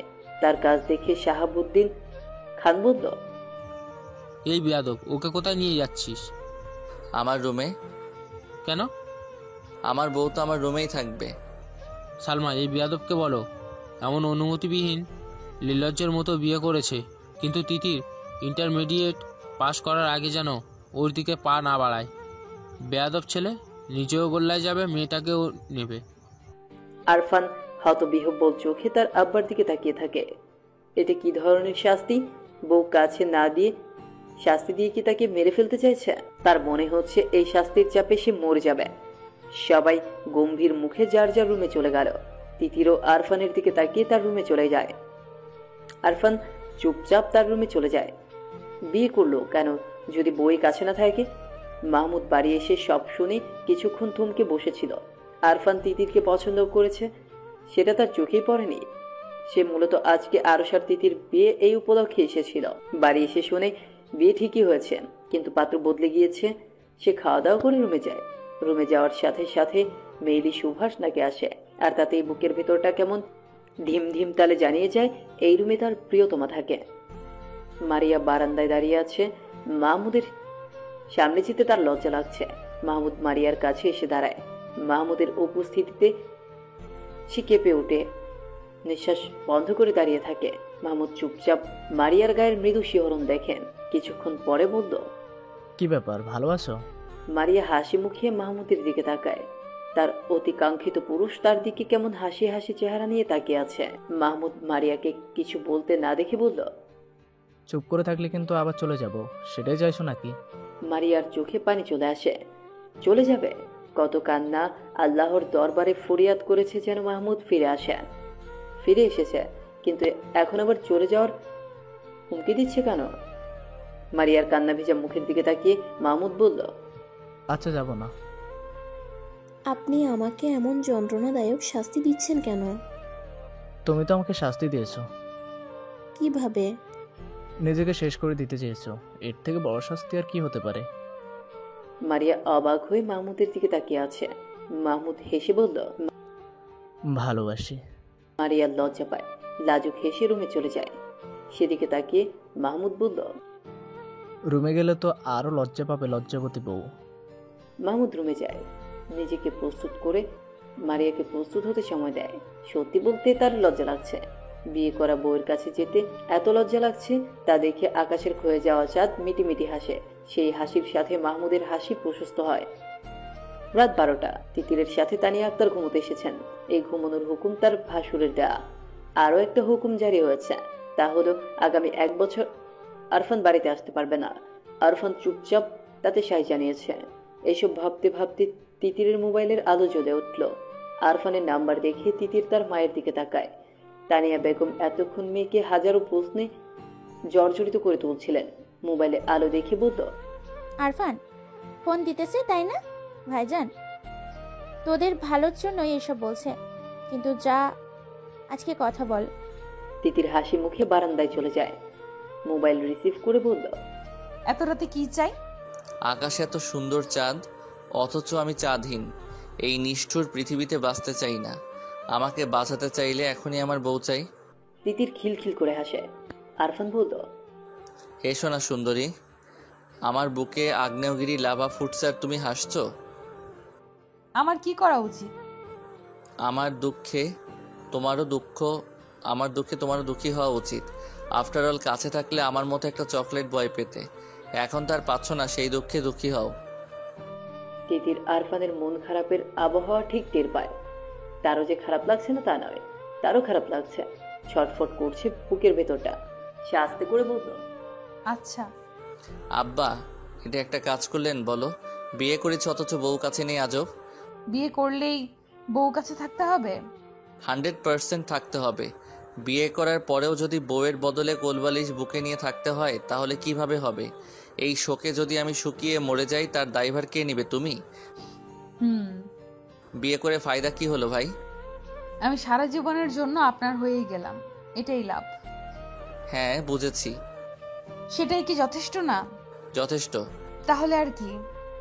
আমার যে বিয়ে বিয়ে ফিলিংস আসছে না, এর জন্য বউ চাই? হ্যাঁ, বিয়ের পরে বউকে জড়িয়ে ধরতে না পারলে, আদর করতে না পারলে কি করে মনকে বোঝাবো যে আমার একটা নাদোষ নুদোষ বউ আছে? মাহমুদ আর মারিয়াও তো আমাদের বয়সী, ওরা তো একসাথে থাকছে, তাহলে আমরা কি অপরাধ করেছি? সেটা আপনার আব্বাকে বোঝান। আরফানের ভীষণ রাগ হলো। মেয়েটা কি তার অব্যক্ত কথাটা বুঝতে পারছে না? সে ফোন কেটে দিল, তারপর চুপচাপ রুমে চলে গেল। কালকে ঠিকই সে ঢাকা চলে যাবে। এই মেয়ে স্বামীর কথা বোঝে না, বোকা। সকালে তিতির সোফায় বসে মোবাইল দেখছিল, তখন আরফান তার পছন্দের আইসক্রিম এনে তার সামনে বাড়িয়ে দেয়। তিতির প্রচন্ড খুশি হয়। খুশির ঠেলায় মনে মনে আরফানের নাকের ডগায় চুমু খায়। হাত বাড়িয়ে বক্স ধরতে গেলে আরফান সরে যায়। তার পাশে বসে আয়েশ করে আইসক্রিম খেতে আরম্ভ করে। আরফানের এমন কাজে তিতির আশ্চর্য হয়ে তার দিকে তাকিয়ে থাকে। প্রিয় জিনিস না দেওয়াতে এত রাগ লাগছে? আরফান আইসক্রিম খেতে খেতে বলে, কেমন লাগে বাবু? একটু দেন না। একটু না? তোর খাটাস বড় বাপ আমাকে বউ থেকে বঞ্চিত করেছে। বিয়ে করার পরেও আমাকে সিঙ্গেল রাত পার করতে দিয়েছে। তুই কি ভেবেছিস আমি তোকে খেতে দেব? কখনো না। প্রিয় জিনিস কাছে থাকার পরেও না ছুতে পারা, না খেতে পারার কষ্ট কি হতে পারে এবার বোঝ। আপনি আমায় গাধা, সেটা তো কথার কথা বলেছি। তিতির আরফানের কথা বিশ্বাস করল না। সে আরফানের আইসক্রিম খাওয়ার দিকে তাকিয়ে ছুটে রুমে চলে যায়। মনে মনে ভাবে, জামাই কি এমন লাগামহীন হয়? উফ! জয়তুন বেগম মুখ ভার করে বসে আছে। আরফান ওনার মনোবাসনা এমন এক তুড়িতেই যে নষ্ট করে দেবে তা উনি কল্পনাও করেনি। ওনার কথার অবাধ্য হওয়ার সাহস কি করে হলো? ছেলেটা এত বিয়াদবতা আগে কখনো চোখে পড়েনি। নাতির সামান্য আবদার রাখতে না পারার কষ্টে মুখ ভার করে সোফায় বসে আছে। এবারের ছেলে মেয়েগুলোর এত খারাপ, একটা আরেকটার সাথে প্রেমে মশগুল হয়ে গেছে। মান সম্মান পুরো শেষ। আরো রুম থেকে বেরিয়ে তার নানির বিষণ্ণ চেহারার দিকে তাকিয়ে ভ্রু কুঁচকায়। তার নানি আর মা একটু বেশি প্রতিক্রিয়া জানাচ্ছে, যা মোটেও শুভ নয়। হ্যাঁ, সে তিতিরকে পছন্দ করেছিল। বিয়ে করার আশা বুকে মাথা নাড়া দিয়ে উঠেছিল। কালকে তিতির আর আরফানকে স্বামী স্ত্রী রূপে দেখে তার যে খারাপ লাগেনি, এটা একদম মিথ্যা কথা। তারও কিঞ্চিত খারাপ লেগেছে। ঘন মেঘে মনটা নিমিশেই ভরে গিয়েছিল, কিন্তু সে তো আর বাচ্চা না। সঠিক ভুল বোঝার ক্ষমতা তার রয়েছে। সে তিতিরকে পছন্দ করেছে। বিয়ের প্রস্তাব দেওয়ার আগে তিতিরের থেকে সম্মতি নেওয়া উচিত ছিল। ওর পছন্দ অপছন্দ আছে কিনা সেটা জানা উচিত ছিল, কিন্তু সে সেটা না করে বিয়ের আয়োজন শুরু করেছে। কিন্তু তার পছন্দেই কি বিয়ে হবে? সে পছন্দ করেছে তিতিরকে, কিন্তু তিতির সে যে পছন্দ করে আরফানকে। দুজনের মতেই তো বিয়ে হয়, একজনের মতে কিছু হয় না। এখন অবশ্য আরফানের কোনো আফসোস নেই। তিতি আরফানের কাছে সুখী। সে না হয় তার সুখ সন্ধানী পাখি খুঁজে নিবে, কিন্তু তার নানির প্রতিক্রিয়া সবার চোখে পড়ার মতো। আরশের ধারণা, জয়তুন বেগমের এমন প্রতিক্রিয়ার জন্যই তার মামা আরফান আর তিতির কেমন শাস্তি দিয়েছে। বিয়ে করার পরেও আলাদা থাকবে এমন হবে কেন? এটা কি ঠিক? সে জয়তুন বেগমের কাছে গিয়ে বসে। নানি। জয়তুন বেগম নাতির দিকে তাকায়, কিন্তু কোনো কথা বলে না। আরশ তার নানির নিশ্চুপ চেহারার দিকে তাকিয়ে বলল, নানি, তোমার কি মন খারাপ? না। তোমার ব্যাপারটা শুধুই বাড়াচ্ছ। তোর চাওয়াটা পূরণ করতে পারলাম না, তিতিরকে এনে দিতে পারলাম না। নানি, তিতিরকে আমি পছন্দ করেছিলাম, তাই বিয়ে করতে চেয়েছি। কিন্তু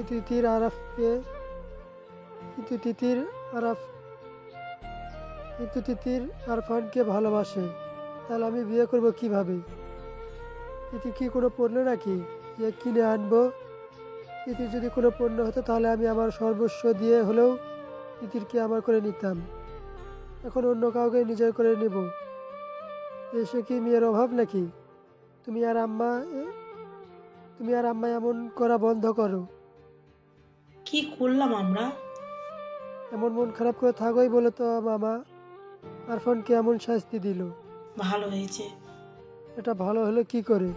ওরা এখন স্বামী স্ত্রী, তাদের আলাদা করার সিদ্ধান্ত কখনোই ভালো হতে পারে না। আমি কি করতে পারি? তুমি মামাকে বলবে, মামা নিশ্চয়ই এত বড় সিদ্ধান্ত নেবে না। জয়তুন বেগম আরশকে যেমন ভালোবাসে তেমনি আরফান আর তিতিরকেও ভালোবাসে। আরশের মনোবাসনা পূরণ করতে না পেরে তাদের উপর ক্রুদ্ধ হয়েছিলেন, কিন্তু বিয়ে যেহেতু হয়ে গিয়েছে এখন আর আলাদা করা আসলেই ঠিক হবে না। একে অপরের উপর সম্পূর্ণ অধিকার রয়েছে। শাহাবুদ্দিন খান আর মহিবুল্লাহ খান একসাথে বসে আছেন, দুজনেই বিভ্রান্ত, মায়ের কথা রাখতে পারেনি, তাই তাদের মন বিমর্ষ। জয়তুন বেগমকে দেখে শাহাবুদ্দিন খান নড়ে চড়ে বসলেন, বললেন, আম্মা আপনার কথা রাখতে পারিনি, আমি লজ্জিত। আম্মা আপনি চাইলে ওদেরকে আরো বড় শাস্তি দিতে পারবো। জয়তুন বেগম মাথা নেড়ে না করে। ছেলেদের নিজের মনোবাসনা জানায়। শাহাবুদ্দিন আর মহিবুল্লাহ দুজনেই জানে তাদের সিদ্ধান্তটা ভুল ছিল, কিন্তু ছেলে মেয়েগুলো অনুমতিবিহীন এমন কাজ করাতে প্রচুর রাগ হয়েছিল। পারতপক্ষে তারা দুই ভাই মায়ের বাধ্যগত সন্তান। ছেলে মেয়ের এমন কাজে শুধু ওনারা না, বিশেষ করে জয়তুন বেগম অখুশি ছিলেন। এখন মায়ের সিদ্ধান্ত শুনে তারা চুপচাপ বসে থাকে। শাহাবুদ্দিন খান গলা উঁচু করে ওনার স্ত্রী সালমা বেগমকে ডাকে, আরফানকে ঢাকায় যেতে নিষেধ করে। ছেলে ঢাকা না যেতে বলার কারণ শুনে উনি খুশি হয়ে যায়। তা কারণ নজরে না পড়লেও ছেলের গম্ভীর চেহারা ছেলের বিষণ্ণ চেহারা ওনার নজরে ঠিকই পড়েছে। সারাটা দিন কেমন ছটফট করে কাটিয়েছে। উনি দেরি না করে ছুটে রুমের দিকে যায়। আরফান ঠাস ঠুস করে প্রয়োজনীয় জিনিসপত্র বেগে নিচ্ছে। রাগে নাকের পাটাতন ফুলে ফুলে শ্বাস বের হচ্ছে। তার বাপ তার সাথে এত বড় শত্রুতা কি করে করতে পারলো? কতদিনের আশা ছিল তিতিরকে নিজের করে পাওয়ার, কিন্তু এখন বিয়ে করার পর কাছে পাবে তো দূরের কথা, একটু কথা বলারও ফুরসত মিলছে না। আর তিতির গাধাটাও চোখের ইশারা বোঝে না। আরফান কয়েকবার কাছে ডেকেছে, কিন্তু দূরে দাঁড়িয়ে ছলো চোখে তাকিয়ে থেকেছে। আরফানের মনে হচ্ছে সে উত্তাল সমুদ্রে আছে, ঘূর্ণিঝড়ের তাণ্ডবে সে ছিন্ন ভিন্ন হয়ে যাচ্ছে। তখনই সালমা বেগম এসে তাকে শাহাবুদ্দিন খানের কথাটা বললেন। ওনার বলা কথাটা যেন উত্তপ্ত মরুভূমির মাঝে এক পশলা বৃষ্টির মতো আরফানের মনকে শীতল করে দিল। গোছানো ব্যাগ বিছানার এক পাশে রেখে সে বসে পড়ল। রাত 12টা। মাহমুদ খাটে বসে মারিয়ার দিকে তাকিয়ে আছে। মারিয়া অনেকক্ষণ যাবৎ মাথার চুল আঁচড়াচ্ছে। আয়নার সামনে দাঁড়িয়ে আঁচড়ানো চুল আবার আঁচড়াচ্ছে। আজকে যেন মাথার চুল সব প্যাঁচ লেগে গেছে। মাহমুদ এক দৃষ্টিতে মারিয়ার দিকে তাকিয়ে আছে, তার মুখে মিষ্টি হাসে। মারিয়া আয়নার মাঝে মাহমুদের এমন দৃষ্টি দেখে চুপসে যায়। গতকাল রাতে মাহমুদ বারান্দা থেকে আসার পূর্বেই সে ঘুমিয়ে গিয়েছিল। আসলে ঘুমানোর ভান করছিল যেন মাহমুদ কিছু বলার সুযোগ না পায়, কিন্তু তার চিন্তা ভাবনায় সেগুলো বালি দিয়ে মাহমুদ তার পরিকল্পনা বুঝে যায়। তারপর লাইট অফ না করে কাঁধ হয়ে শুয়ে এক দৃষ্টিতে ওর দিকে তাকিয়েছিল। মারিয়া মাঝে একবার চোখ খুলে এমন ড্যাব ড্যাব করে তাকিয়ে থাকতে দেখে মিহিয়ে যায়। আজ সারাদিন দূরে দূরে থেকেছে, ভুলেও রুমে আসেনি। অথচ যখন মাহমুদ তাকে পাত্তা দিত না তখন সে ঠিকই পিছু পিছু ঘুরত। এই যে এখন এত লজ্জা লাগছে, আগে কোথায় ছিল এত লজ্জা? এখন মাহমুদ কাছে আসলেও যেন ভয়ে বুকটা ধিম ধিম করে ওঠে। এই মানুষটার জন্যই কত নামাজ পড়ে আল্লাহর কাছে ফরিয়াদ জানিয়েছে, তা একমাত্র সে আর তার আল্লাহ জানে। কালকে রাতে না হয় ঘুমিয়ে যাওয়ার নাটক করে পার পেয়ে গিয়েছিল, কিন্তু আজকে পার পাবে কি করে? এত সব ভাবনার মাঝেই মারিয়া খেয়াল করে মাহমুদ বিছানা থেকে উঠে দাঁড়ায়, ধীরে ধীরে তার দিকে এগিয়ে আসছে। চুলে কি হয়েছে? কিছু না। মাহমুদ হাসে। চুল আশ্রানোর বাহানায় তার থেকে দূরে যাওয়ার সামান্য দূরত্বটুকু ঘুচিয়ে মারিয়ার হাতের চিরুনি তার হাতে টেনে নেয়। আলতো হাতে মারিয়ার চুল আশ্রাতে শুরু করে। চুল আশ্রানোর সময় মাহমুদের মৃদু হাতের স্পর্শে সে কেঁপে ওঠে। মাহমুদ স্ত্রীর সূক্ষ্ম কাঁপন টের পায়। কাঙ্ক্ষিত নারীর সান্নিধ্যে এসে তার বুক কেমন করে ওঠে। মারিয়াকে পেছন থেকে আঁকড়ে ধরে। মারিয়া কুকড়ে যায়, কেঁপে ওঠে। মাহমুদের তপ্ত অধর মারিয়ার ঘাড়ে এসে লাগে। সে ছটফট করে ওঠে। মাহমুদ তাকে পাজাকোলা করে তুলে নেয়। বিছানায় শুয়ে মাহমুদ বলল, আজকেও কি ঘুমের বান করবে? মারিয়ার ঠোঁটের কোণে মুচকি হাসির রেখা ফুটে ওঠে। সে হাসে। মাহমুদ মারিয়ার ঠোঁটের কোণে লেগে থাকা হাসিতে হাত বুলিয়ে বলল, হাসলে হবে? কি করতে হবে? কালকে রাতে বলেছিলাম ভালোবাসি, তার উত্তর চাই। মারিয়া মনে মনে শতবার মাহমুদকে ভালোবাসি বলতে পারলেও কেন জানি মুখে বলতে পারছে না। বলতে হবে? অবশ্যই। লজ্জা লাগে। আগে পিছু পিছু ঘুরতে আর বলতে, এখন আমি তোমার বর, এখন বলতে লজ্জা লাগে? মারিয়ার সত্যি আগে মাহমুদকে দেখলে এত লজ্জা লাগতো না, এখন যত লজ্জা লাগে। সে আবারও মুচকি হাসে। মাহমুদ তার দিকে ভীষণ মায়া মায়া চোখে তাকায়।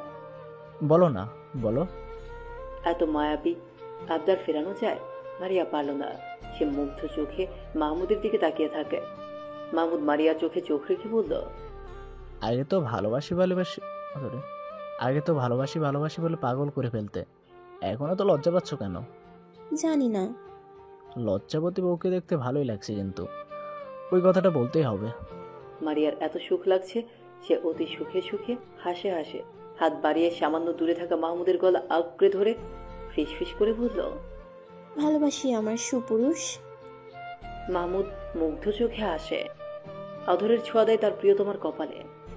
মারিয়া কিছু বলতে চায়, কিন্তু অতি শান্ত পুরুষ যেন অশান্ত হয়ে গিয়েছে। মারিয়াকে কথা বলার সুযোগ দেয় না। মারিয়া চোখ বুঝে নেয়। উল্লাসে মুখরিত হয় হৃদয় প্রাঙ্গণ। আরফান রুমে এসে স্তব্ধ হয়ে দাঁড়িয়ে থাকে। সামনে আগাতে পারছে না। তিতির খাটের এক পাশে বসেছিল। আরফানের আশার শব্দে উঠে দাঁড়ায়। কি হলো? তুমি আমার কাছে, সেটা আমার বিশ্বাস হচ্ছে না। কেন? জানি না। আমি তোমার খুব কাছে ছুঁয়ে দেখো, তাহলে বিশ্বাস হবে। এমন রাতে কাঁদতে হয় না তিতির সোনা। কি করতে হয়? শুধুই আদর করতে হয়। আরফান তিতিরের নরম মোলায়েম হাতের আঙুলে নিজের আঙুল দিয়ে পেঁচিয়ে বলল, তিতির। আরফানের কণ্ঠে এমন কিছু ছিল যেটা তিতিরের বুকের ভিতরটা একদম ছারখার করে দেয়, প্রচন্ড বাতাসে নাড়িয়ে দেয়। সে আরফানের দিকে তাকায়। আরফান কেমন আদর মাখা মায়াবী চোখে তাকিয়ে আছে। আরফান তিতিরকে ছেড়ে দাঁড়ায়। তিতিরের শরীর মৃদু কাঁপছে। আরফানের চোখে তার সবে পরিলক্ষিত হয়। সে তিতিরের হাত ধরে বলে, আমার তিতির পাখি, আমি তোমার মাঝি হই। কথা দিচ্ছি সারা জীবন এর থেকেও বেশি ভালোবাসবো। তিতির মাথা নাড়ে। আরফান আর তিতির কেমন ঘোর লাগা চোখে তাকিয়ে থাকে, তারপর একে অপরকে জড়িয়ে ধরে। আরফান আধো আধো কথায় তিতির খিলখিল করে হাসে। আরফান পরম মমতায় বিবাহিত স্ত্রীর কপালে ভালোবাসার স্পর্শ দেয়। দুজনের মনে ভালোবাসার উচ্ছ্বাস। কাঙ্ক্ষিত মানুষকে কাছে পেয়ে সমুদ্রের উত্তাল গর্জন ওঠে হৃদয় মাঝে। আরফান তিতিরকে পাখির মতো উঠতে দেয়। তিতির আরফানের গালে ভালোবাসার ছোঁয়া দিয়ে বলল, তুমি আমার উজান ঘাটের মাছি, আমার মাছি। আরফান হাসে। ভালোবাসা তার প্রিয়তমাকে অনেক অনেক অনেক বেশি। নিঝুম নিস্তব্ধ রাত, চারদিকে ঘুটঘুটে অন্ধকার, চারপাশ ছেয়ে আছে। রাতের দুটো পাখি জোড়ায় জোড়ায় উড়ে যায়। নিঝুম রাত, দুরুমে সার্থক কপতিরা একসাথে সারা জীবন কাটানোর প্রতিজ্ঞা করে, ভালোবাসার জোয়ারে ভেসে যাওয়ার চেষ্টা করে। সব ভালোবাসাই এমন পূর্ণতা পাক। শত বাধা অতিক্রম করে আরফান, তিতির, মাহমুদ, মারিয়ার মতো সবাই পূর্ণতা পাক।